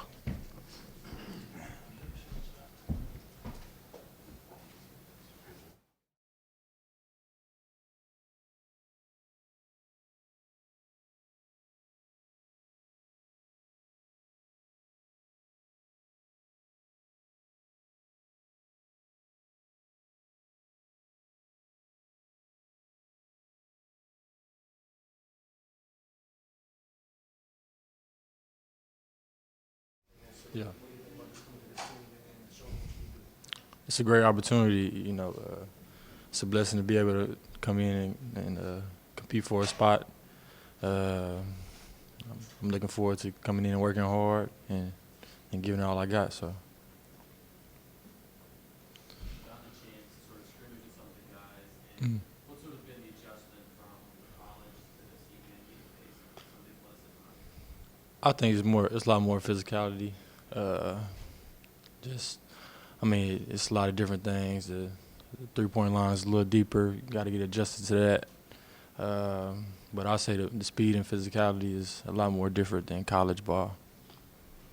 This open court style, is that really exciting? Is that one of the things that made the Pelicans so attractive to you? Yeah, it did. I like what the game plan they usually have. Get after it defensively and offensively. Just like Etwan said, just grab the ball and go. But yeah, it was very attractive to me.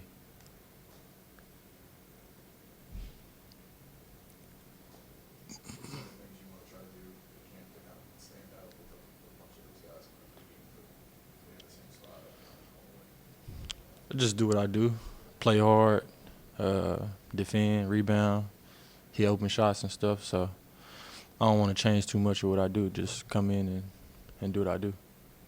Looking at underrated aspect of the game is the playmaking. Mm. You feel like you have more of an opportunity to sort of get the ball in your hands on rebound maybe and make plays for the guys. Yeah. Like Coach says, we can grab the ball and go. So, hopefully in transition or something, I can, be able to find guys spotting up in the corner or, cutting to the basket or anything, something like that. And just I'm able to show off my playmaking ability. With a short preseason, how do you balance trying to stand out Yeah. with also not trying to overdo it? I just come in and try to play my game. My game isn't trying to do too much. I just go out there and just give it 100% every time. So, that's the main thing I want to show.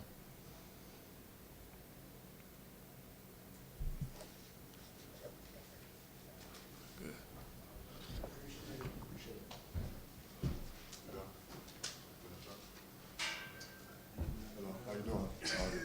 Want me to take it off? I got y'all.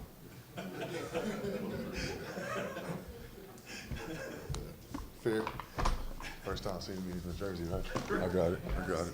No, I got it. Indeed, I understand. Happy to have it on my chest.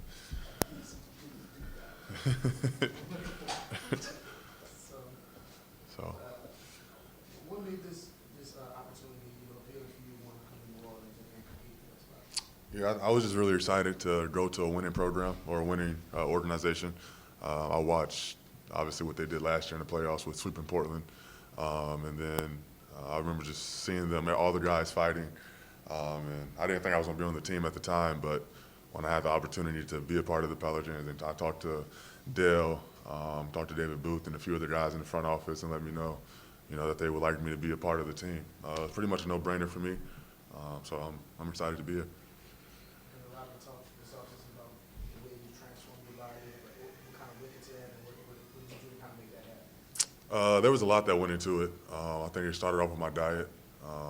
But we ended the season in April. We didn't make the playoffs. I was with Brooklyn. So right when the season ended, I went straight to Miami, worked with David Alexander. He's a pretty big-time trainer out in Miami. A lot of guys know about him. But the first thing we attacked was my diet. I didn't have any problem working out, but I was kind of counterproductive when I was work out and then go eat BS. So we just got my diet in line with the way I was working out, and it did. it benefited me. What were some of the changes you made in the diet? I played around with a few things. Actually, last year I was vegan. I did vegan for like 6 or 7 months, which I lost a lot of weight, but also a lot of muscle mass. And then my blood count was low, which was affecting my cardio. I tried doing the vegan, but that didn't work out. That didn't last long. But I think the summer, David pretty much simplified it to me was if it hasn't ran, swam, or walked or grown from earth, don't eat it. So that eliminates bread, candy, Doritos, Oreos, all the stuff that I was eating, that eliminated that right away. So that was pretty much the simple diet that he gave me. I saw that your workouts, you were working on extending your shot, your ball handling ability, but also the thing that you were known for coming out of school was just that ability to score on the block, having those great hands on the post. Do you think the ability to be a guy who can get those easy buckets right around the basket is something that makes you a kind of a change-up or a curveball for this offense? Oh yeah, definitely. It's definitely has been my bread and butter is being able to be effective in the low post. But like you said, I've worked on other aspects of my game this summer. That's just the way the game is growing. You need to be able to dribble. You need to be able to pass. You need to be able to shoot.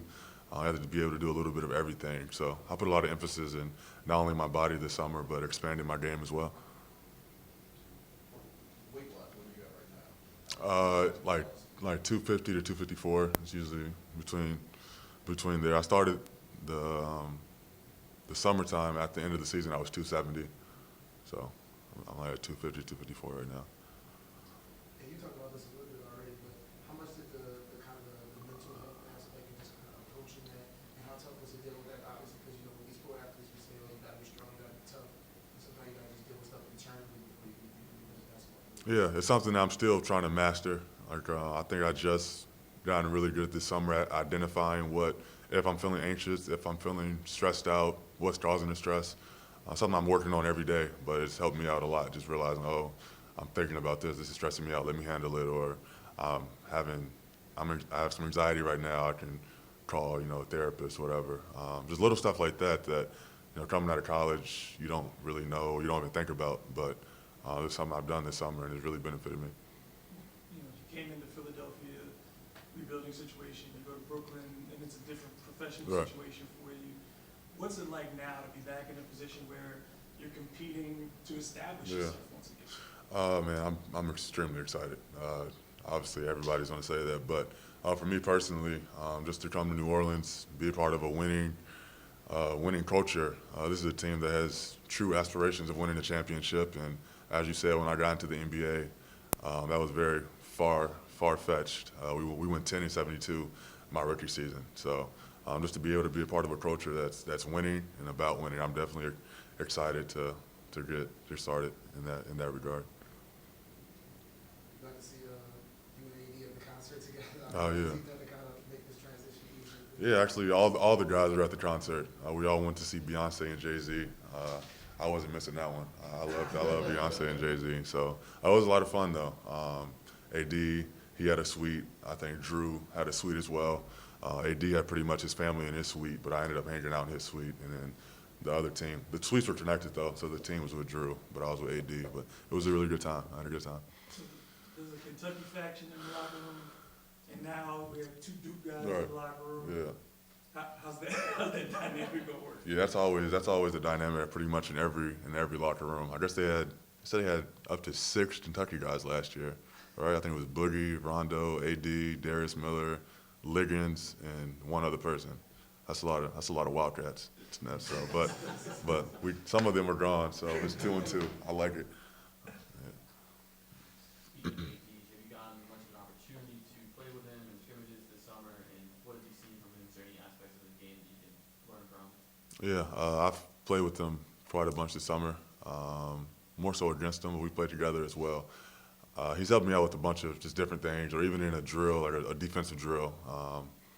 He'll pull me to the side and just give me like a little minor detail, and it'll really just help me out. I've never heard it helps me out a lot. And then just on the court, something I think he's done really well. It's very specific, but he always does like an extra dribble. I can't really show you, but it's something that he doesn't like pick up his dribble when he goes into the lane. He sometimes keeps his dribble, and it doesn't put him into a bad situation. So I noticed he did that really well. So that was something that I asked him about, and I'm sure as the season progresses, I'm gonna just continue to ask whatever I see him doing well. I'm gonna need him to show it to me. Speaking That's pretty much my only focus. I've been with all the coaches all summer, constantly, watching film of scrimmage of of my defense, and that's really my number one focus this season is becoming a better defender and obviously a better rebounder. And then I feel like the scoring and offensively, I feel pretty comfortable, and I've expanded my game this summer. But that's the one thing I'm really locked in on is my defense. And Coach Erm, I've heard nothing but great things about him before I got here. And the first day I got here, went into his office, sat down with him, watched some film of Draymond. I'm sure you guys know he was with Golden State prior to being here. So I watched some film of Draymond Green, Iguodala, some other guys who were really effective on the defensive end. We've been watching clips of them, so that's something that we're going to continue to do. I wouldn't really say I changed anything. I've just worked on all aspects of my game. I think one thing I know in the offense is trying not to have the ball in my hand too long. It's rather I'm going to score, I'm going to shoot, or I'm getting off of it, passing, setting the ball screen. I think I've watched a lot of film of myself this summer. There's been a lot of times where I'll have the ball, and then you'll see somebody, oh, you should have got off of it, or made it easier on yourself. So that's another thing that I've been trying to work on. And what's it been like to be on the roster with so many talented big men, all kind of do different things? What's it been like kind of competing in those games? Yeah, it's been really exciting. I think I'm most excited about Julius. Him being on the team, he's been a guy that I've been able to play against every day. And he's aggressive, he's strong. He's really worked on his shot this summer. He obviously can put it on the floor. He can do a multitude of things. But me having to guard him every day and vice versa, I think we're really challenging each other and making each other better. So that's my favorite part so far is just being able to battle against him. And soon enough, we'll be able to battle against other guys as well. So do you think your ability to absorb minutes will allow Gentry to play the three bigs together, your ability to relieve them? What do you mean by absorb minutes? You'd be able to provide quality minutes for this team will allow Alvin Gentry to play Nico, Julius, and AD together at once, so they're not a rotation where you're able to relieve those guys in some situations. I'm sorry, I don't understand the question. I mean, factoring into playing minutes will allow him, because typically we're thinking it's like a hockey sub with those guys, but you being able to take minutes away and give them breaks will allow them to play more together. Yeah, I'm not too familiar with how hockey subs work, but I'm available to Coach Gentry whenever he wants to use me. So obviously I want to be in the rotation. I want to get minutes, and all that will come in time. That's something I know I'm going to have to earn, and I've been trying to earn right away. But I'm excited. I'm excited about it. And like you said, we have a bunch of different big men who can do a lot of things on the floor. So that's great. We have a nice amount of bigs. So I'm excited about it. Coming from the east to the west, and just the level of depth and parity. Something that I'm not accustomed to in the past, but realizing that we are in the Western Conference, and it's traditionally known to be more so stacked.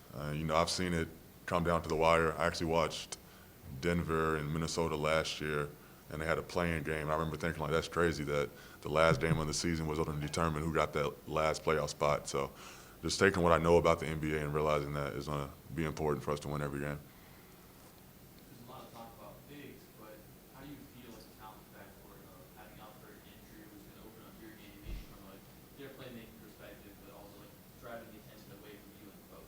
Yeah, so far I've had a lot of fun playing with all the guards we have here. Drew is obviously amazing. It's my first time ever really playing with him. I've never really played with the all-star guard.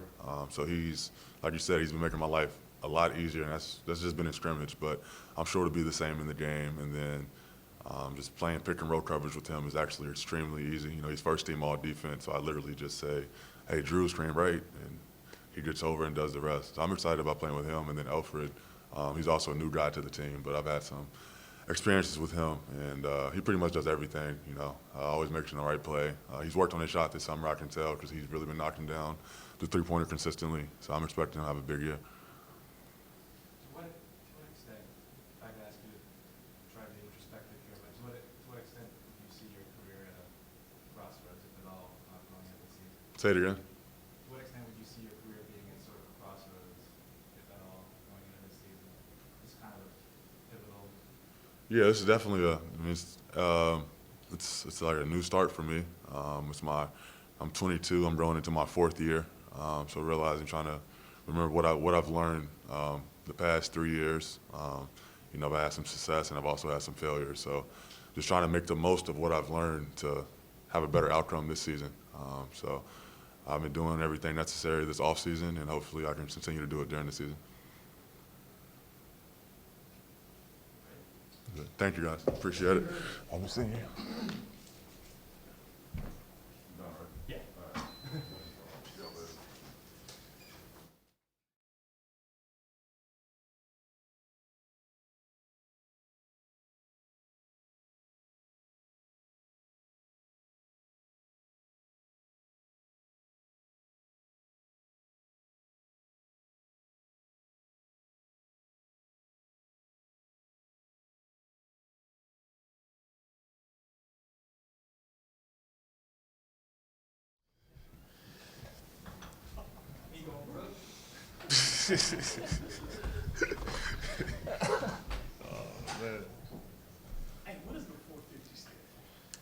450 players in the league. I just learned that 3 minutes ago. NBA Players Association. Just learned that. What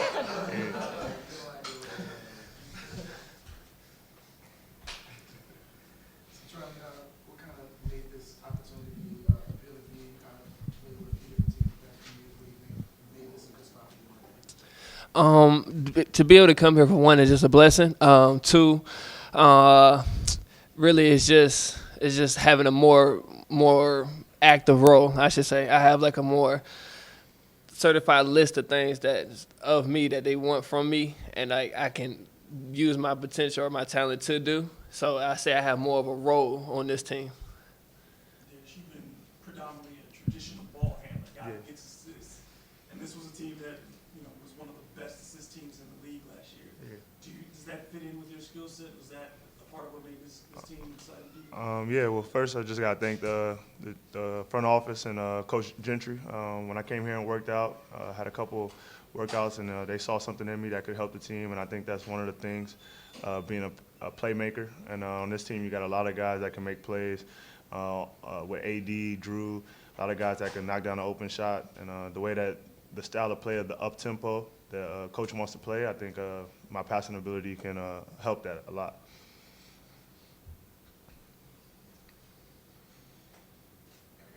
What's it been like for you at these particular games where you got so many different wings and so many different guys competing for that spot? What's it been like for you, and where you think you kind of fall in? Just being athletic. Just in the open gym games, just being athletic, being myself, be everywhere, hustle guy, defend, knock down the open shot when open, making plays for other people, just being myself. How important was it for you guys to come in top physical condition, knowing how much this franchise wants to run, and then the guys that are already here who, were in great shape? I mean, one, in our position, you don't really take a day off. So coming here, you pretty much come in shape. But it's not nothing guaranteed for us. So everything for us is like having like a chip on your shoulder or doing that extra step, getting the extra workouts in, make sure you're being seen. You got you do a little bit more. Yeah, and with that being said, I think being in optimal condition already definitely helped us because this is not going to be like traditional offense. Especially playing in the West, got to really get it up, get a lot of different possessions so you can get a lot of different looks. And I think that's the style. Just briefly in the team meeting, that's how he said we're going to play. He said they played fast last year, but we're going to try to play even fast this year. So I look forward to that. But definitely being in optimal fitness and being in great shape is very key for everybody. There's a few people have already mentioned how optimistic they are about the potential of Drew Holiday, Elfrid backcourt as far as defensively. Mm-hmm. Like competing against those guys. Oh, yeah, for sure. I noticed it already. Even if you have some success against them, they make it very hard, and that's very key, especially in a league that's very guard dominant. To have those two guys there that can really use their hands, do a lot of intangibles that don't show up on the stat sheets, to just make it very difficult for the opponent to be at comfort. And I think at that guard position, at the 1 and 2, having those guys is very key, especially to win games.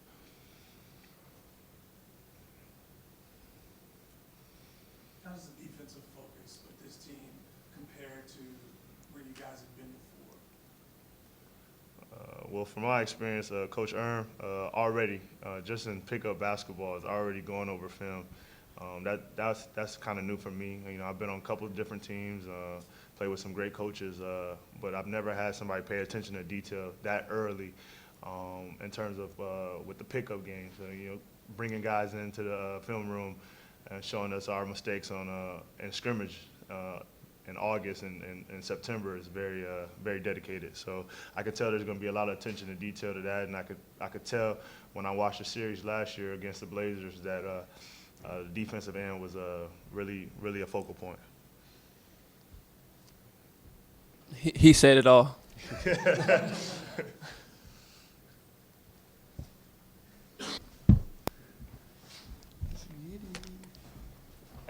Hey, Rook, all by yourself, Rook. You got it, bud.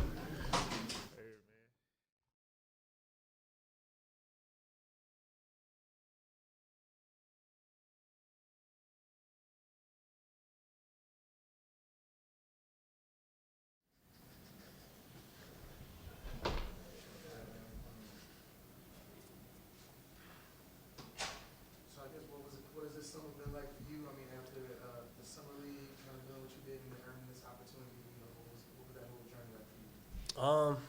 You know, it was a good experience. Nerve-wracking to say the least, but you know, it was a good experience, and I think, you know, it kind of helped me out with my character. You know, helped my mental, and it, you know, it made me a tougher person. And you know, just to go out there and be able to play and you know, earn a contract, it was a great feeling and a blessing. And you know, the moment that happened, you know, I came down here and been with the team, been down here for 2 months, and was able to kind of get into the flow with everything. You know, lifting, going out, playing, and you know, just getting a good feel for their system. So you know, I really haven't been able to relax since the end of the season in college, which has been months from now. But at the same time, you know, I wouldn't want to be doing anything else right now. So. What's those 2 months been like trying to get acclimated to? It's been different, but you know, I think I've adjusted pretty well. Not all the way there yet, but I'm definitely getting acclimated. But you know, we'll do something where we just, like, you know, lift in the mornings and you know, just do skill development after that, and then after that, you know, play a little bit, and then, you know, really for rookies, you know, I don't really get that many reps when you play, so that means, you know, might go work out again afterwards, something like that. So, you know, I've been staying pretty busy, and you know, it's a good adjustment. You got the opportunity to scrimmage with some of the players here. What's the adjustment been like from college to the NBA level of athleticism, and even from summer league? Yeah, we play like 3-4 days a week, so you know, I definitely get the opportunity to play, and you know, just playing with these guys, you get a good feel of unselfishness on the team.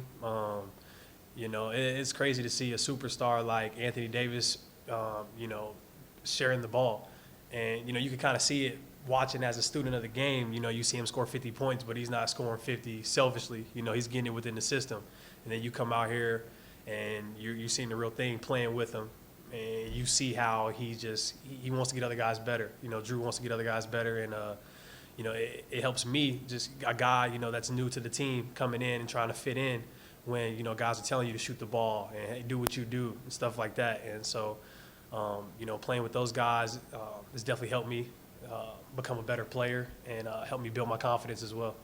Was it like maybe one moment during the scrimmages where you realized, okay, the talent level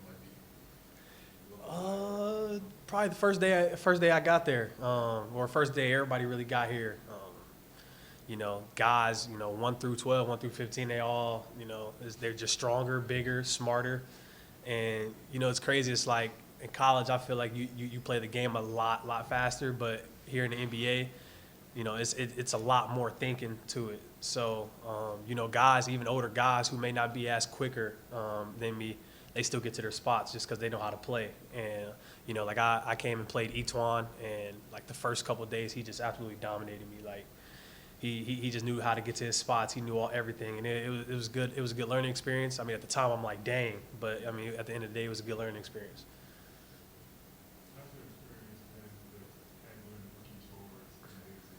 Yeah, I mean, as you can see, I just go with the flow. So, you know, it hasn't been too bad right now. I can imagine that it'll start to ramp up as the season goes on, but it hasn't been too bad. I think, like, biggest thing that I had to do, which was outside of my comfort zone, was sing "Happy Birthday" to Chet for his birthday, and it was they were sitting around us. We had to just sing it, but it was all fun and games though.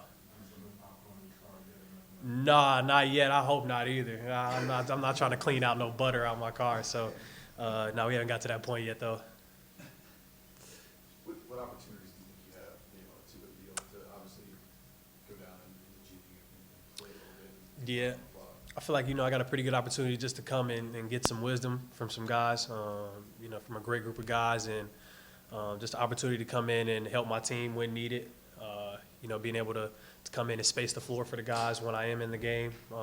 Being a shooter, being kind of that decoy, opening up space for AD. But also with going down to the G League, I feel like I can still learn things down there too as well. The G League is a monster. It gets better every year, and you just see guys that are in the NBA. They'll come down and play for a couple games. Stars that get hurt, they'll play in there for a couple games just to get ready. So, going back and forth would just, like I said, help me build my character. I feel like this first year is going to really be a big challenge in a big character improving type of year. So, and I'm ready to take that on. Summer league shooting was the thing that got you noticed.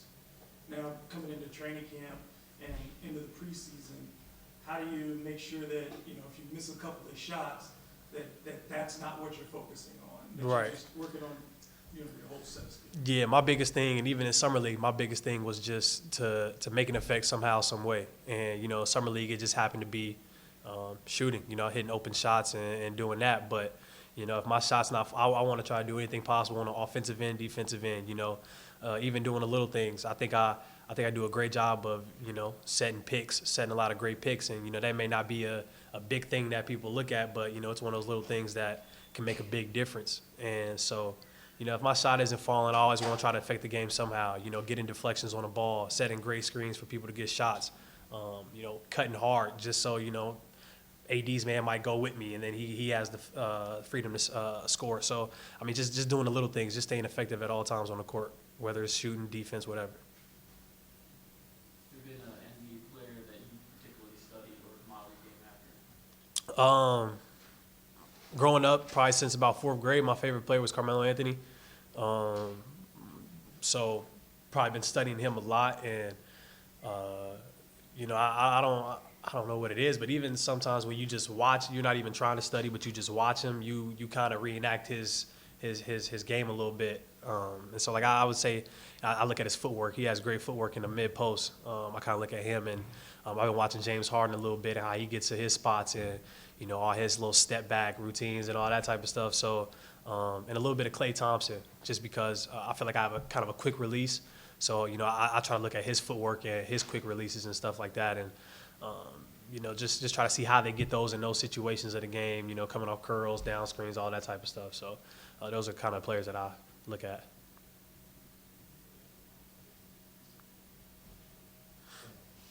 Good. Appreciate it.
Chilling, man. What's happening?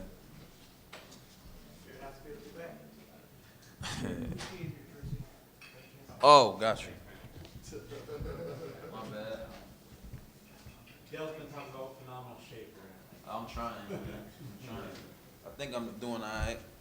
It's actually the lightest I've been in a minute, so. Thank you. Huh? 198. Be a little quicker, feel more strong. Obviously, me getting older, having some wear and tear issues in the past, man. I feel really, really good. What is it like being back in New Orleans? It's great, man. You know, I've never had to wait this long into the summer to kind of figure out my team situation, but I'd rather be a late phone call to the right team than an early one to the wrong one. So happy to be back, man. These guys had a tremendous season last year, being able to jump into the second round of the playoffs. And I think what I bring to the table can, you know, fit in pretty well with what they have going on, and looking forward to get things started. Did it surprise you, though, that you had to wait as long as you did? It did, but, you know, I understand what it is. In any business where being younger is the sexy thing to be, so to speak. So, you know, getting older, every year you get older in this business, it's probably somebody else that's coming for that roster spot. So, you know, I understand it. There are 60 draft picks every year and younger free agents out there in the mix. So, you know, I totally understand. Jared, do you see a good opportunity for somebody like yourself as a proven veteran in this league on this team that's really young and that has lost Ray John Rondo, Jameer Nelson was here last year? Do you feel like you could fill a similar role? I believe so. You know, I try to bring some leadership, some grit, experience, playmaking, a combination of things, you know, some from the cerebral side and some from actual playing on the court. You know, I try to lend my hand to wherever I see fit is necessary for some positive information being shared. So, you know, that's kind of what I've hung my hat on in my 14 years, and just personally, that's what I hang my hat on. So, whatever I could do to help be a positive fit for these guys and contribute to the group as a collective, I'm with it. Is being a leader, is that something that you've done your whole career, or is that something that you kind of developed over the years? I think that just comes naturally for me as a person, you know, and I encourage other people to be leaders. You know, the truth doesn't care where it comes from. It doesn't matter if you're a 10-year vet or a rookie or whatever. If it is what it is, then you got to respect it, you know. So, but I was never a person that was shy or nervous about saying those things, like saying those things that might cause a certain type of conversation or reaction, but as long as it has a positive result, I never shied away from those things at all. The leadership aspect, is that something that Dale talked to you about when he was? He did, but he doesn't have to. I think that's up to the players in uniform. You know, if you want to be good and you want to compete with these top-tier teams, especially in the Western Conference, you have to have the ability to police yourself. You know, we know what's necessary for, you know, a team to be good, you know, and wherever you fall within the pecking order of that, that's just basketball comes into play, you know, after that. But as far as establishing a mentality, a culture for what's acceptable and what's not, you know, we can determine that. You know, we don't have to have outside people to come in here and tell us, you know, what the necessary things are. Jared, you haven't been around the team all that long, I imagine, so far, but what have you seen from AD and Drew to make you think that they're you know, basically doing all the right things and leading this team this upcoming season? Well, AD, I mean, with him, I guess most people thinking with him being such a mild-mannered kind of guy, I guess, you know, seeing his demeanor change. You know, I see his expectation level of others and how he speaks to others has grown. You know, he comes in and lets know what's to be expected of others, and obviously we know what, you know, he expects from himself on a day-by-day. And then Drew being comfortable, you know, so I know there was a point where they wanted to play him on the ball, then off the ball, and I think they found a comfortable role for him being, you know, in the shooting guard space, allowing him just to kind of play free, the ability to go out there and score and play make. And, you know, those guys they do it well, but they do it in such different phases. And I think, you know, they've been great people to look to for these guys, great examples. And, you know, the supporting cast, man, we got to come in and we got to do our part as well. Have you been able to work with some of the younger players on the team, like I haven't yet, but I had to because I had to sign my contract, guys, and I'm excited, man. I think with the pieces we have, man, we have the ability to come in here and make some noise. You gonna wear a Lakers shirt and sit right in front? That's just crazy. You guys sit in the back. This is crazy. He gonna sit in the middle? This is crazy. Yeah, that's crazy. That's crazy. It's all right. It's all right. We ain't gonna hold it against you. Hopefully, we'll convert you by the middle of the season. Hopefully. Yeah, you know. You know what I'm saying? It's cool though. He got purple shoes on. It's crazy. There's a lot going on. Yeah, he gonna say it's for Mardi Gras season. We know what's really going on. Right. You were here in 17, I mean, not that long. Mm-hmm. But after being here then and seeing them do what they did last year, have you seen a lot of change in the franchise and the team? I know you talked about AD, but Yeah. have you seen it kind of grow a little bit? I mean, I think what Rondo brought last year is to not go unnoticed. I know him personally and, as a competitor. I can see a lot of his demeanor help rub off on a lot of guys. They just have more of a serious approach. When you play certain teams and when you take the court against them, you kind of fill out what they're about. And with them, you can kind of see it was kind of like a no-nonsense type attitude. We hear about business. It's not the jokey joke type stuff going on. And, that's one thing that I think we need to remain as a constant if we want to be one of these teams in the Western Conference that's, in the tough Western Conference that you got to battle each and every night, and if you want to try to fight for a championship. Who do you see kind of filling that leadership for? Me. I mean, and that's not to, I just think that that's who I am. You know what I mean? Making people understand what's at hand, the urgency with it, and understanding that, man, when you get a good group, they don't come around all the time. It's not, you don't say all the time, hey, man, we trying to get to the conference finals. We was in the semifinals last year. That's not the conversation on every team every year, in the league. So understanding that this is definitely a luxury. It's not something that just happens by chance, you know what I mean? And, trying to take full advantage of it. When you talk about last year with the Knicks, when you were on the bench, how important is it to bring that steadiness to the backcourt, be able to run the offense, make sure guys are in the right spots, and make sure that they're in positions where they feel comfortable? It's very important, trying to put guys in position, understanding the flow of the team, flow of the game. I can't wait for tomorrow to kind of get familiar with the play calls and kind of the language of how they run things here, so the familiarity process can start. I need to know how and where I can place these guys at certain points of the game, and then also within that, being able to still incorporate guys like Etuan Moore and Solomon Hill and Jahlil Okafor and Nico, and I hope I don't forget anybody I'm supposed to throw in there, but a number of people, because as good as those top guys are, I mean, they're only going to be as great if the supporting cast are just as lethal. You got to have the fill-in guys being able to try to contribute as well. So, that makes those people that want to double-team AD a little bit more hesitant. It makes the pick-and-roll coverage be a little bit more loose if we got Etuan and Solo hitting from the outside and Ian and, Elfrid getting in the crevices. So if we can all do it by collective and not only just do it by just leaning on our super dependent guys, I think it'll make us that much more of a force to be reckoned with. You've been around a bunch of different teams. How unique is it to have so many talented big guys on one roster, especially in today's NBA where everybody wants to go small? Yeah, those hybrid type bigs, man, that's kind of like what you need to be able to compete in this juncture of the NBA. Having Julius, a guy who can rebound, push the ball, initiate the offense, as well as make plays within the offense. AD the same thing, Nico.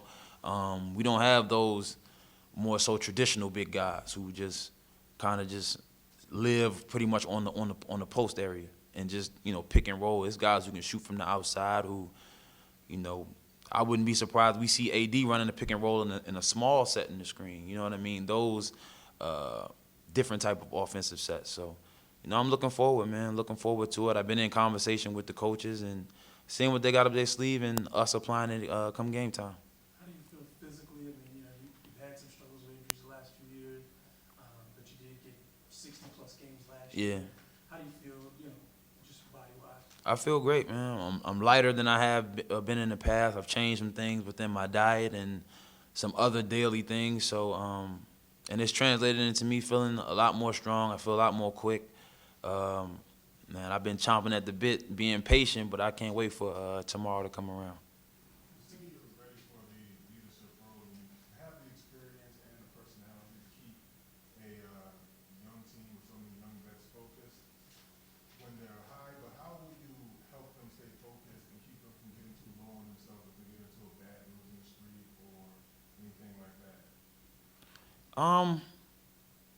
You know, because it's a marathon. It's not a sprint. You know, it's highs and lows. It's hills and peaks and valleys. You know, nothing is constant in this league usually. You know, you're going to have a dip. You're going to have some adverse situations. You know what I mean? And just understanding, man, that it's about everything is about the next player in this league. You know what I mean? Regardless if you're having tremendous success, you can't get caught up in that either. You know what I mean? That's how you can possibly be a number 1 seed and lose to an 8th seed. You know what I mean? You're so into just understanding the task at hand all the time. You know what I mean? But not getting too bogged down in the lows of it. Because actually, me personally, I love the lows of the season much more than I love the highs. Because the lows create character. I see who's with me when we're struggling. You know what I mean? Usually when teams start to struggle, when somebody falls on the ground, they're not running over to help them up as fast anymore. Are we still high-fiving in the midst of, you know, does the way we talk to each other change? You know what I mean? So these are the things I always look to, because most of the time when you lose, you can separate or you can get closer apart. Let's right the ship and get this thing together. So those times, I don't want too many of those, but you know, when they happen, man, those are the times when you really got to link up and you got to grab each other tighter to be like, nah, we're not going to let this steer our ship. Only we can get ourselves back on course. Having been a featured guy and also a supporting guy, how does that make you, how does that help you as a leader to be able to talk to anybody along the roster and understand where they've been, in their career and their roles? I don't know, man. I just think I got an ability to be able to talk to different people in different ways where they can understand. You know what I mean? The way certain people receive certain things, it just varies upon the individual, and I try to gauge that as best I can. You know, being a point guard, you kind of got to juggle a lot of personalities with trying to keep everybody fed, so to speak. And I do the same thing with trying to lead, man. I might not present something the same way to somebody as I would somebody else. You know, I try to attack different situations. Some situations need finesse. Some situations need a little bit more force in them. And that's just up to you to try to judge which one is necessary at which time. Possibly, man. I think I'm going to try my hand at it. I know it's a lot that goes into that. You know, a lot of people think it's just a person that wears a suit, stands on the sideline and yells at the ref all day. But, you know, now I'm being dead serious. A lot of people that think, like, when I speak to them and they tell me about the hours, like, you know, we've been here since 7 and then they're leaving at 4. Those hours are tremendously different than what you do as a player. The strategies and how these 15 guys are dependent upon you to create things game by game to make these guys successful. So I respect what they do in the sense that just to say, like, you know, if I have the opportunity, I would try my hand, try to learn it, you know, as best I can. And, you know, if it presents itself and if I think I can do a good job at it, then maybe so. You've probably heard all the buzz of the pace around this team. Do you feel like you're going to have to adjust your game any? Has that been something that you're looking forward to? No. I came in pretty good shape. I like to play in the up-tempo style.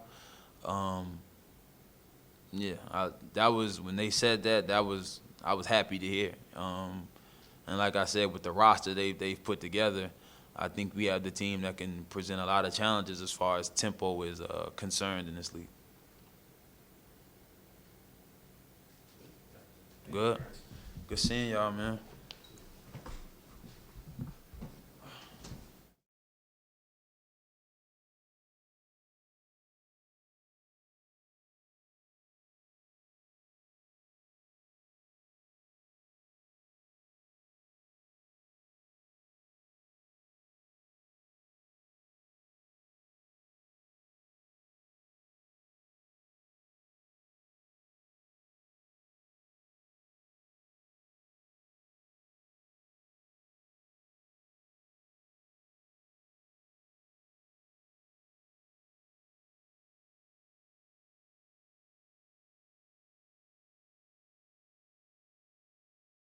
Everybody, What's up, Frank?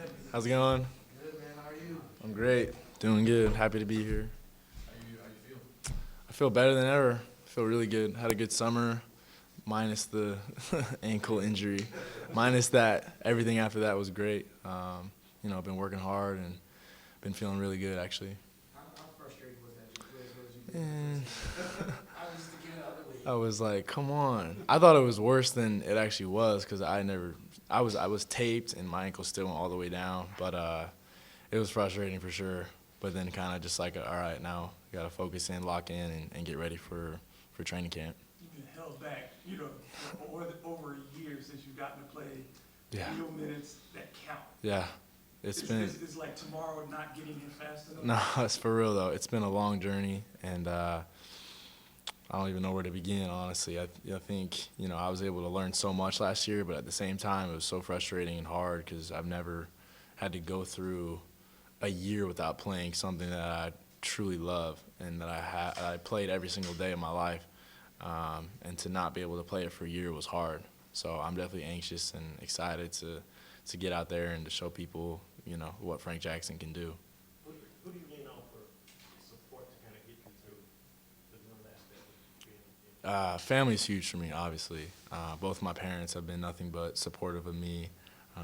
My uncle, my trainer back home, and guys last year on the team were great with me. I think they knew what I was going through and how hard it was for me, and to have good teammates, good staff members as well who, made sure I was okay throughout the year. Anybody on the team in particular? I really got in the summer. I was with Drew, with the Holiday family a ton, and with Mike G as well. And Drew's someone I look up to tremendously, and I think he's an awesome guy, a good character guy who is family oriented, just like I am. So we have a lot of similar aspects in our life, and to be with him, I stayed at his house for about 3.5 weeks, and we just trained and hung out together with his family, and he really has given me a lot of confidence, and to know that I just got to keep pushing and keep fighting because I can play basketball for sure. How aware are you of the hype that's been on the internet about you, just the expectations? Like, Shoot. People really would like to give you the Rookie of the Year trophy today if they could. Try to block it off. I mean, I'm just excited to play. Like you said, I'm excited for tomorrow. I'm excited for the opportunities I'm going to have this year. But we'll see. I have confidence in myself. I have confidence in my teammates, and it'll be a good year. And I'm really excited. Are you a complete go tomorrow? For sure, yeah. Nothing's holding me back. I'm ready to go. My body's feeling great. I've been here for the last couple weeks anyways, working out with the guys, playing pickup and whatnot. So tomorrow's a big day for me, for sure. How does working with Drew over the summer kind of help you improve?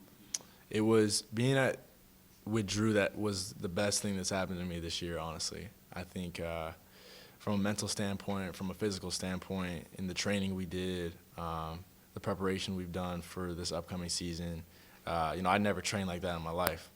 And my body's, more toned and defined than it's ever been. And like I said, it just gave me confidence. It gave me a lot of confidence to be in that environment, to be, in his home and around just good people with good vibes, honestly. So being there was awesome. And I'm looking forward to having a great season and then getting back there right next summer and staying even longer and just getting to work. Talking to people, I know a big step for you was kind of getting back to where the measurables were where they were before the injuries. How important was that for you, kind of getting the vertical and all that stuff back to where you were before the injuries? Super important, and I actually broke all of those previous records. So everything improved, which is awesome.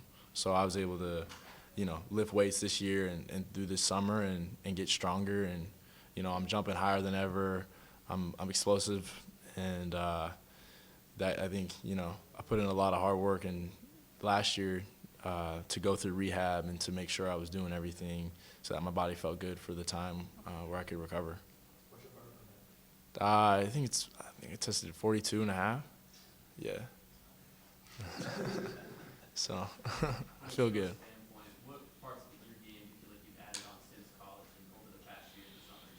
I think my range on my shot, obviously with the three-point line extended and whatnot, I feel like my ball handling has gotten a lot better too, just controlling the ball. And I think this year will be a big step for me, just finally getting to play. And, because last year I was able to sit down and pick Rondo's brain, pick Drew's brain, and kind of see how they do things. But it's different when you actually get a feel for it. So I'm excited to just, get better through this year too. Have the coaches talked to you about a particular role do they say focus on this thing to be successful early, or is it just undefined right now?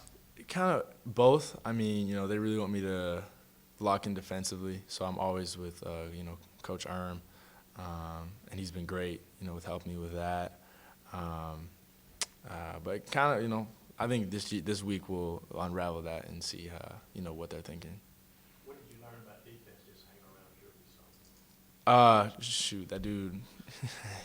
When we played against him the first time, I was like, dang, he really can lock up. Like he takes that to pride. I think the biggest thing for him was just you just have to try. Like you have to put effort into it. Defense isn't the most complicated thing in the world as long as you're putting in the effort. And because I'm quick laterally, so as long as I'm, you're going 100%. I think that's the main thing he focused on me is you just got to play, man. Because so many guys, take plays off here and there. But we saw last year with what he did in the playoffs was why they could go past him. So. And we have joked around with Jaleel in the locker room. We always Duke see Brotherhood. all the guys. I finally got one, man. Everyone's giving me crap last year. Duke this, Duke that. I'm really glad Ja's here, and that dude can hoop too. So he's cool. So got the Duke Brotherhood in the building. So it should be fun this year, for sure. Did you know him very well before? Yeah, a little bit. Not like.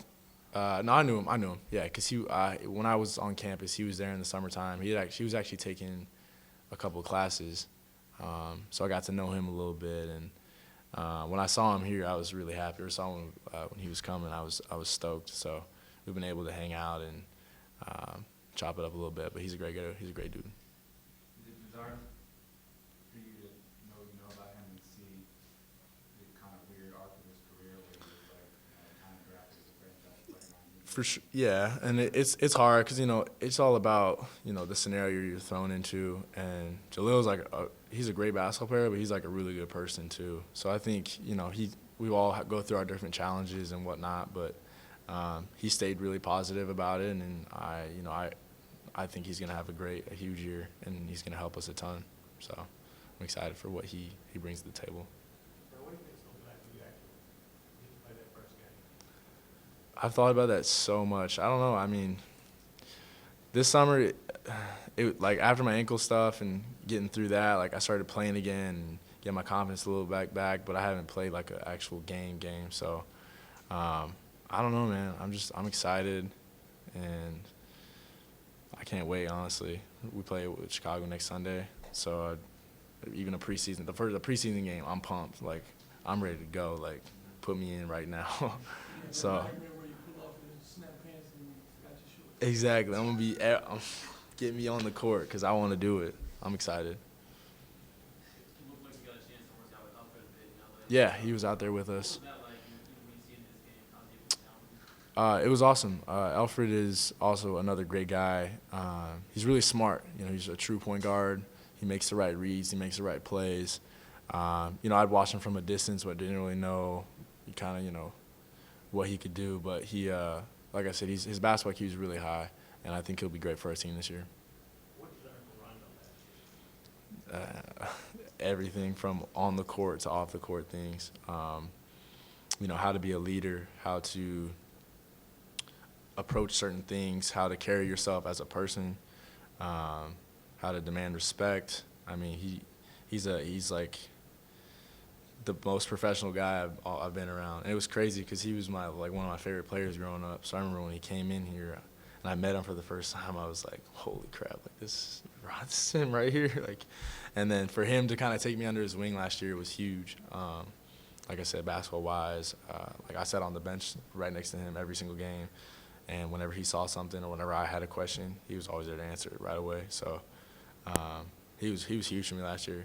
He's really huge for me. He's yeah. Even in that little bit of summer league, you were primarily, those few minutes you were more scoring than running the offense. Mm-hmm. Do you feel like you're going to get a lot of work in this relatively short camp on the ball, running the offense?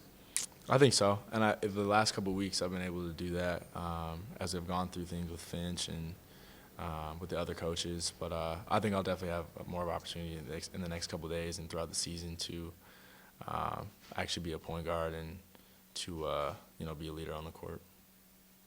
Cool. Yeah. Appreciate you guys.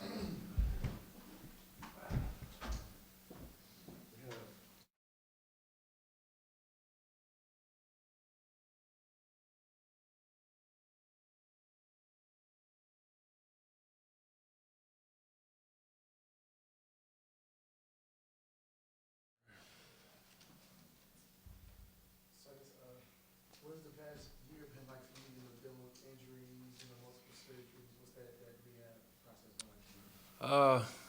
Not fun. It's been rehabbing. I've been rehabbing in Charlotte, North Carolina. Basically, it was rehab every day and trying to get back at 100%. But right now, I'm feeling good. And what do you think you are right now? I'm not 100% like ready to be able on the court. I feel great. Knees doesn't bother me. It's just question about getting the rhythm back and be able to play on 5-on-5 right away.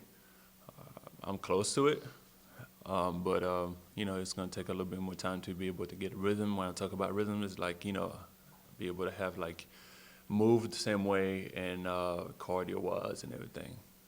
How frustrating was it having to sit and deal with the injury and have some setbacks with it? Well, it was very frustrating. Started from the summer because during the summer I tried to train and every time my knee was bothering me. So every time I was like set back, I had to do like less and everything. So I came back here trying to do and pick up where I left it, and it was not right. So from that point right there, it was frustrated. So then when I did my surgery in December for the right knee and was trying to not have a surgery on the left side.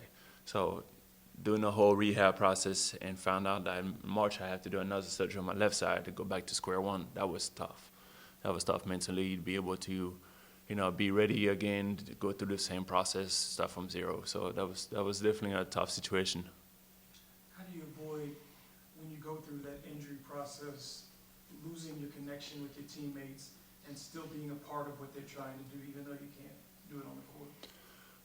It was a hard situation because obviously I was not here every day, trying to come back, but be able to have like somebody with me training and like be able to work on my knee every single day since they have their season going on and everything. They have all the players that's playing right now, and that at that time we were playing, they had to take care of them first.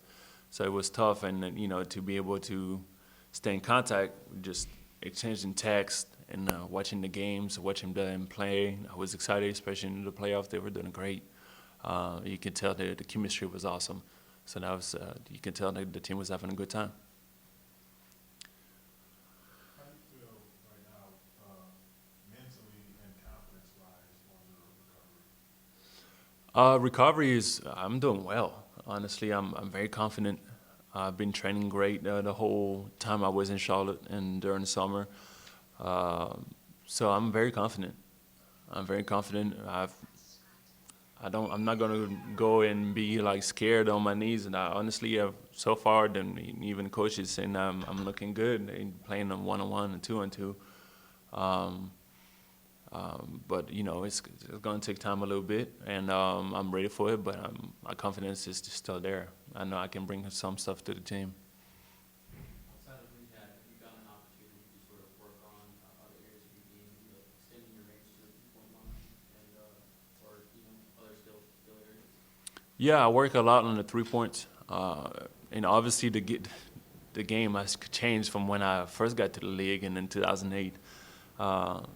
So like right now, like I definitely work on my threes and different set of threes, meaning like pick and pop or standing or like trying to relocating, all the stuff.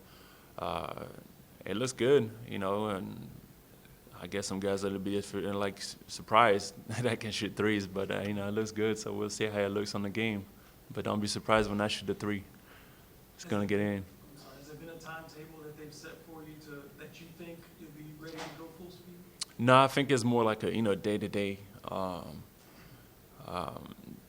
Not day to day like I can come back tomorrow. It's more like day to day, like how my knees reacting of the amount of work I've been doing that day. So like since I came back here in New Orleans in August 20th. So since then I've been doing like everything different every day, a little bit more every day, and so far my knees reacting well. So we'll see how it's gonna react for the future, but. I could be ready in any time. I don't know. I don't have an exact time. And how's it dealing with that kind of not having that clear finish line, I guess, when you guys try to go by feel? Is that tough to do? Well, honestly, from where I started from, I'm cool with that. So I can deal with this. I can deal with waiting like maybe like a week or two more or 3 weeks. I can deal with that. I mean, I was out for like 7 months or 8 months, so I'm cool. With 2-3 more weeks more, I can deal with that.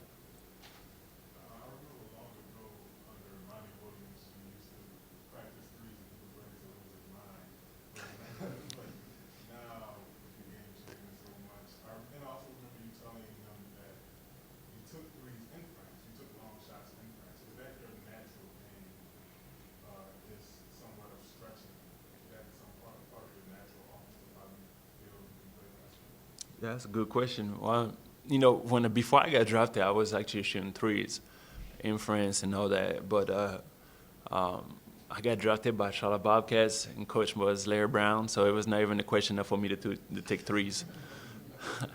So I changed that, and then when I went with the Dallas Mavericks, and I was training basically like the same way as Dirk was doing, so they would make me shoot a lot of threes.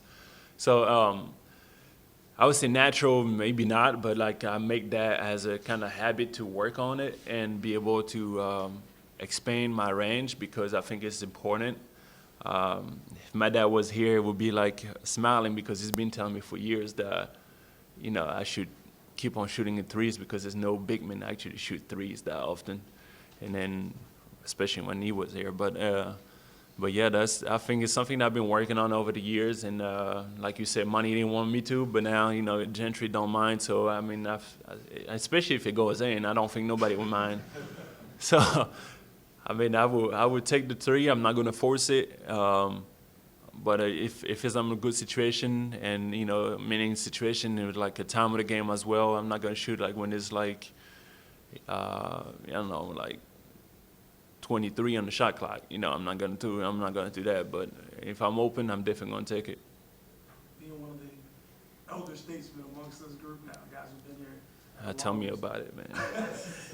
And all that you've seen, the ups, the downs. How do you feel about this group, this locker room going into the season? Is this the best you felt going into a season just watching the team? Honestly, I think so. I think so because even though we have young guys, I think everybody is very focused on the goal this year, and we had a great group of guys. The core hasn't changed that much, so everybody know each other. They know how to play with each other, and it's a good chemistry right now in the locker room. And as you can tell, last year, everybody played great with each other, especially in the playoffs. Everybody could see like the enthusiasm the players having on the court. So, I mean, everybody's very excited. I'm excited about it. I feel good about this team. And I think we should be a problem just like every other year. Great. Thanks, Lars. Thank you. Hey, it feels weird to be back in.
1 minute. So,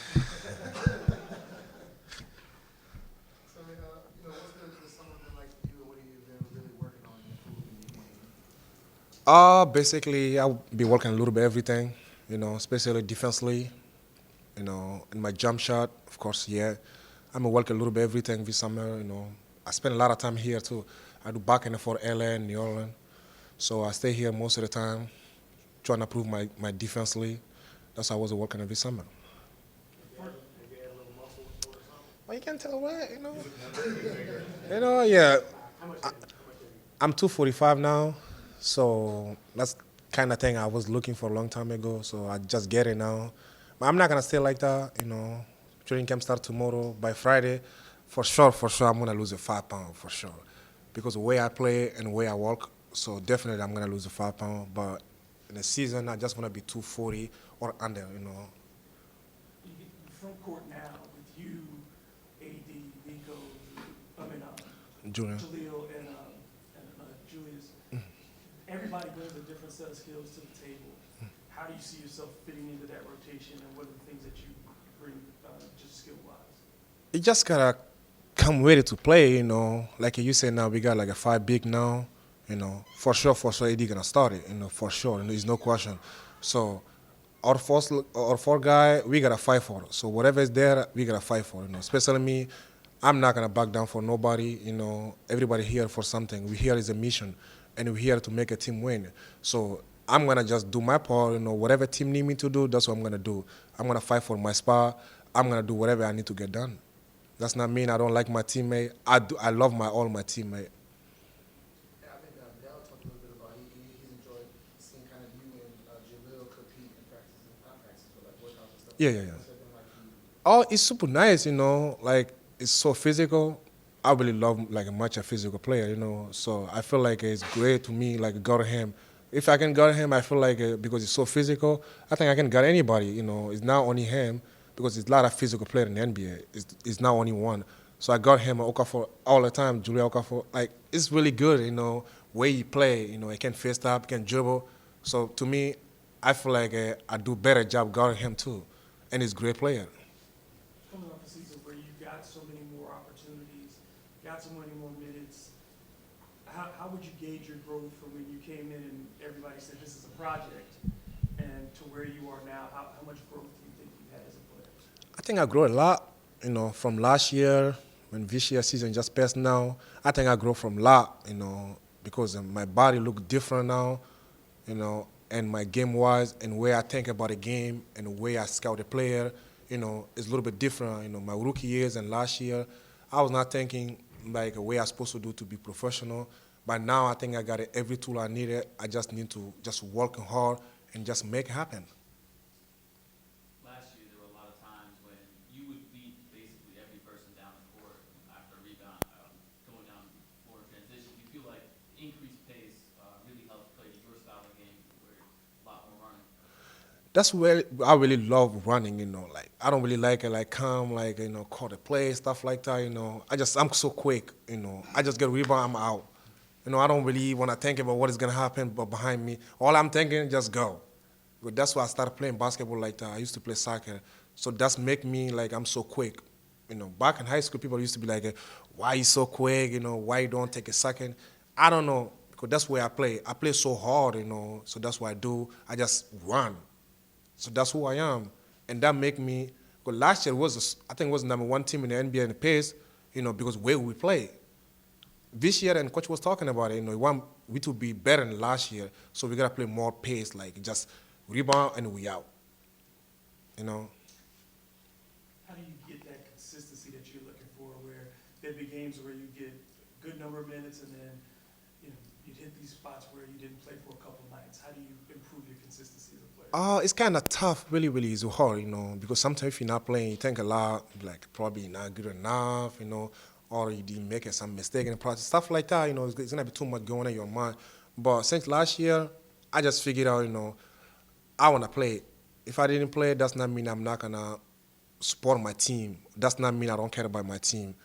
That's why every time is a timer or is there something happen now, I'm the first one get out, run, and give everybody high five. Because that's the thing, like my team need me to do it. I'm gonna do for my team. Is anything little mistake or any stuff I need to get done, I'm gonna do anything for my team. You know, I play or I'm not playing, I wanna do thing make my teammate happy. I think you talked to Jim about this a little bit already, but can we expect to see the Wakanda forever back this year? Oh, of course, yeah.